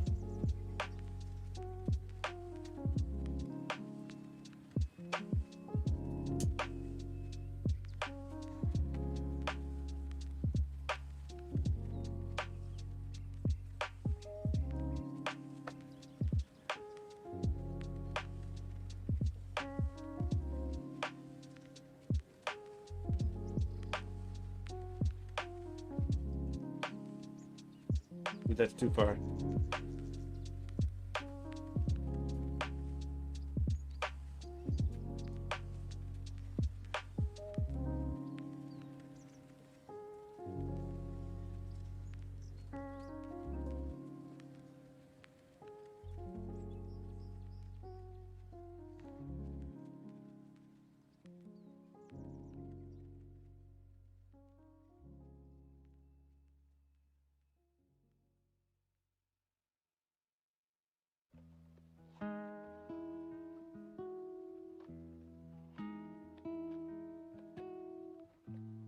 There we go.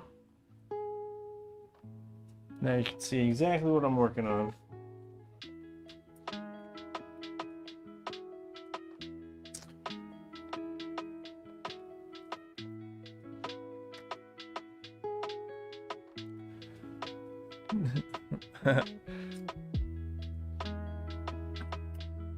I didn't know that anyone was still here. I'm glad you like it. Which reminds me, you posted something, didn't you, in the comments? I never actually looked at that.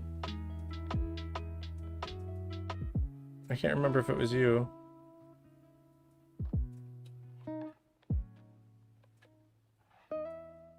Oh, that's right, it was an Insta.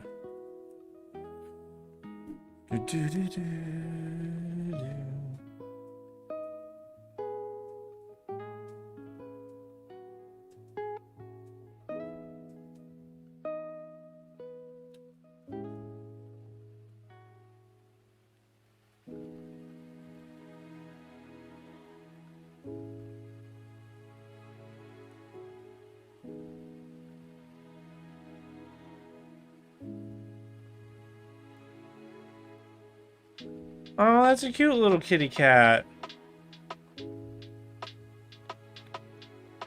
And what is this for?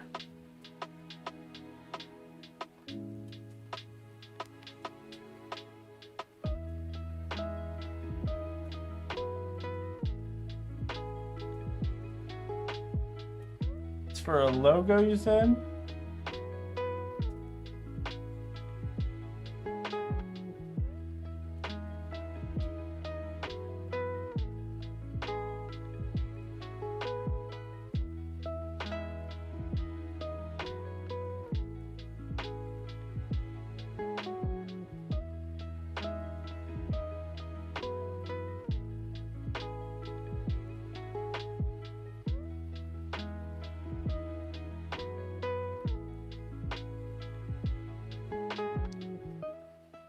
It's for a streamer?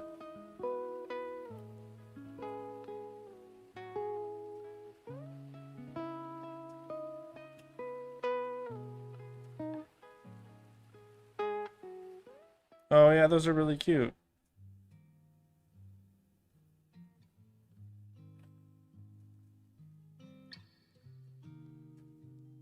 I kind of like the little bit of a highlight that you put over. The way the eyes are highlighted, it kind of gives you this, it's very soft.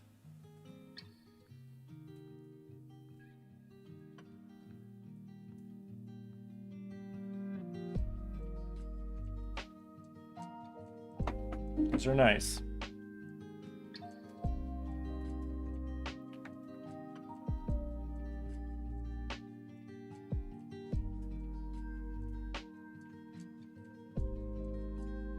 What streamer are they for? I'll be You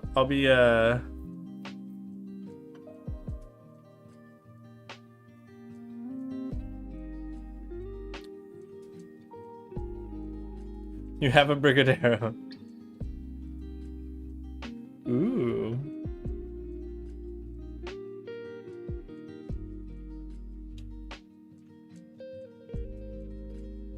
tell me what streamer it is, I'll if I see them on their stream, I'll make sure to be like, oh, those are some nice emotes.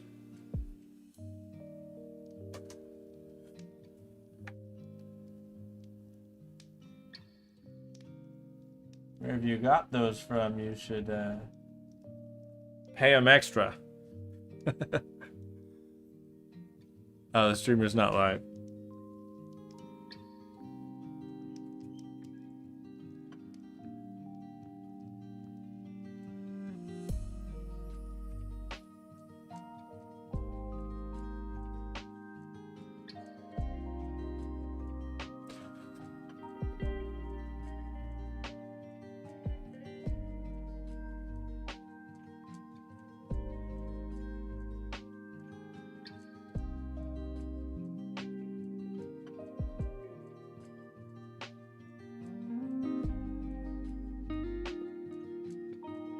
So did you make your own Brigadero, or did you buy some?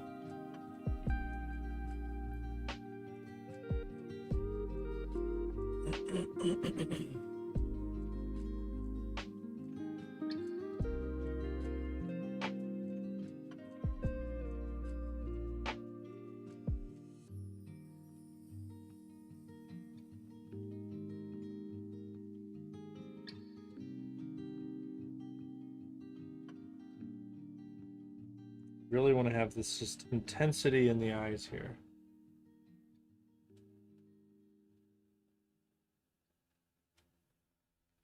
Snakes aren't overly expressive.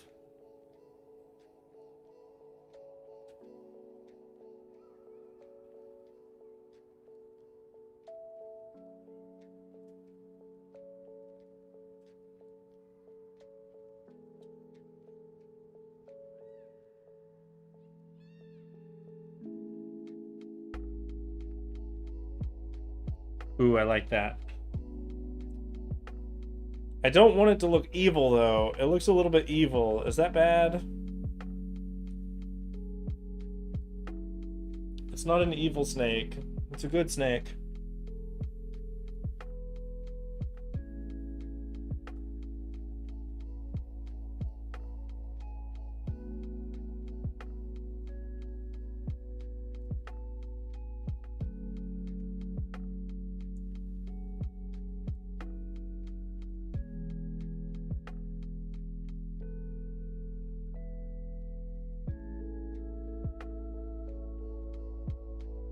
The idea is to make people want to conserve nature, not be like, oh yeah, I forgot, nature's scary.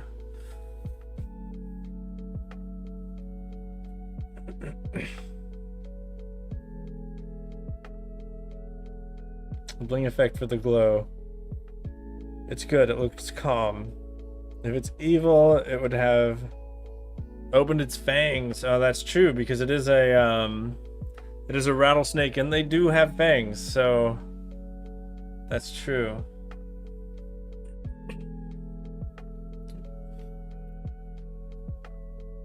I think I am okay with how this looks.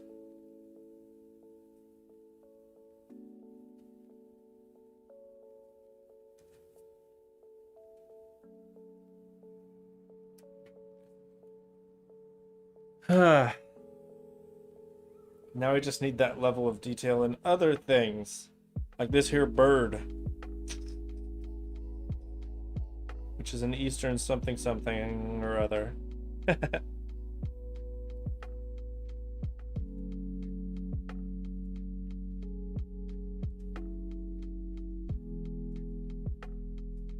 Alright, and I think with its interaction, the interaction with her doesn't seem to be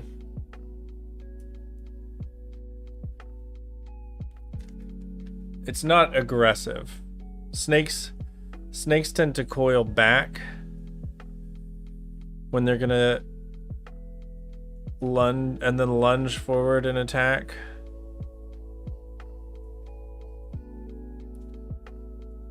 But this looks pretty yeah, coming towards you this way is a very passive stance for a snake.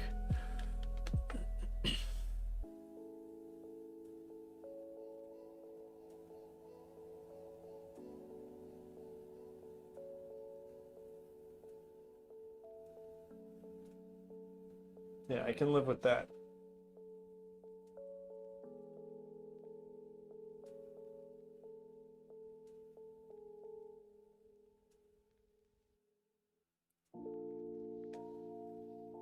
I think the rattler looks calm. Yeah. It's not shaking the rattle, it's just kind of there.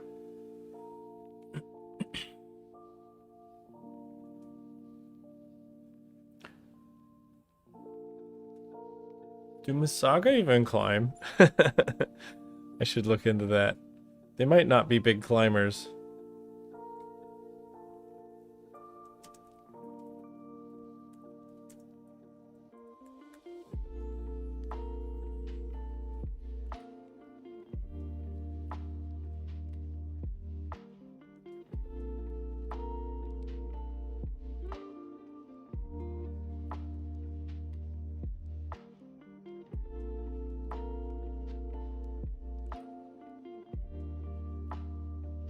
The Eastern Masaga. Not the Western Masaga, because it's not.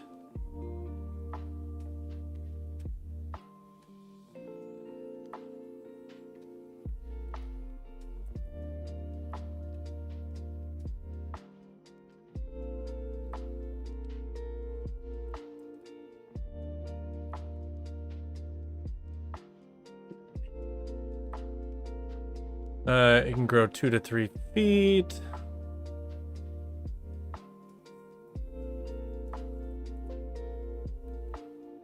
I can't find anything about whether or not they climb. I'll need to look into that, but I'm sure it's fine.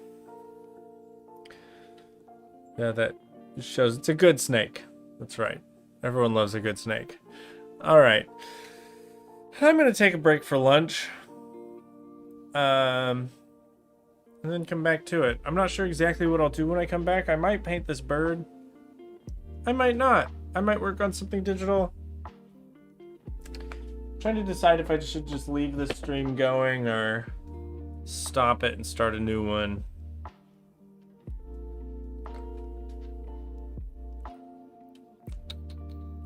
I'm gonna stop and start a new stream after lunch. All right. Thanks. I'll see you, Dr. Strange. I'll see you, Matt. I hope you enjoy your yummy cake balls. And yeah, the emotes look good. I love a cute kitty cat when I see one. All right.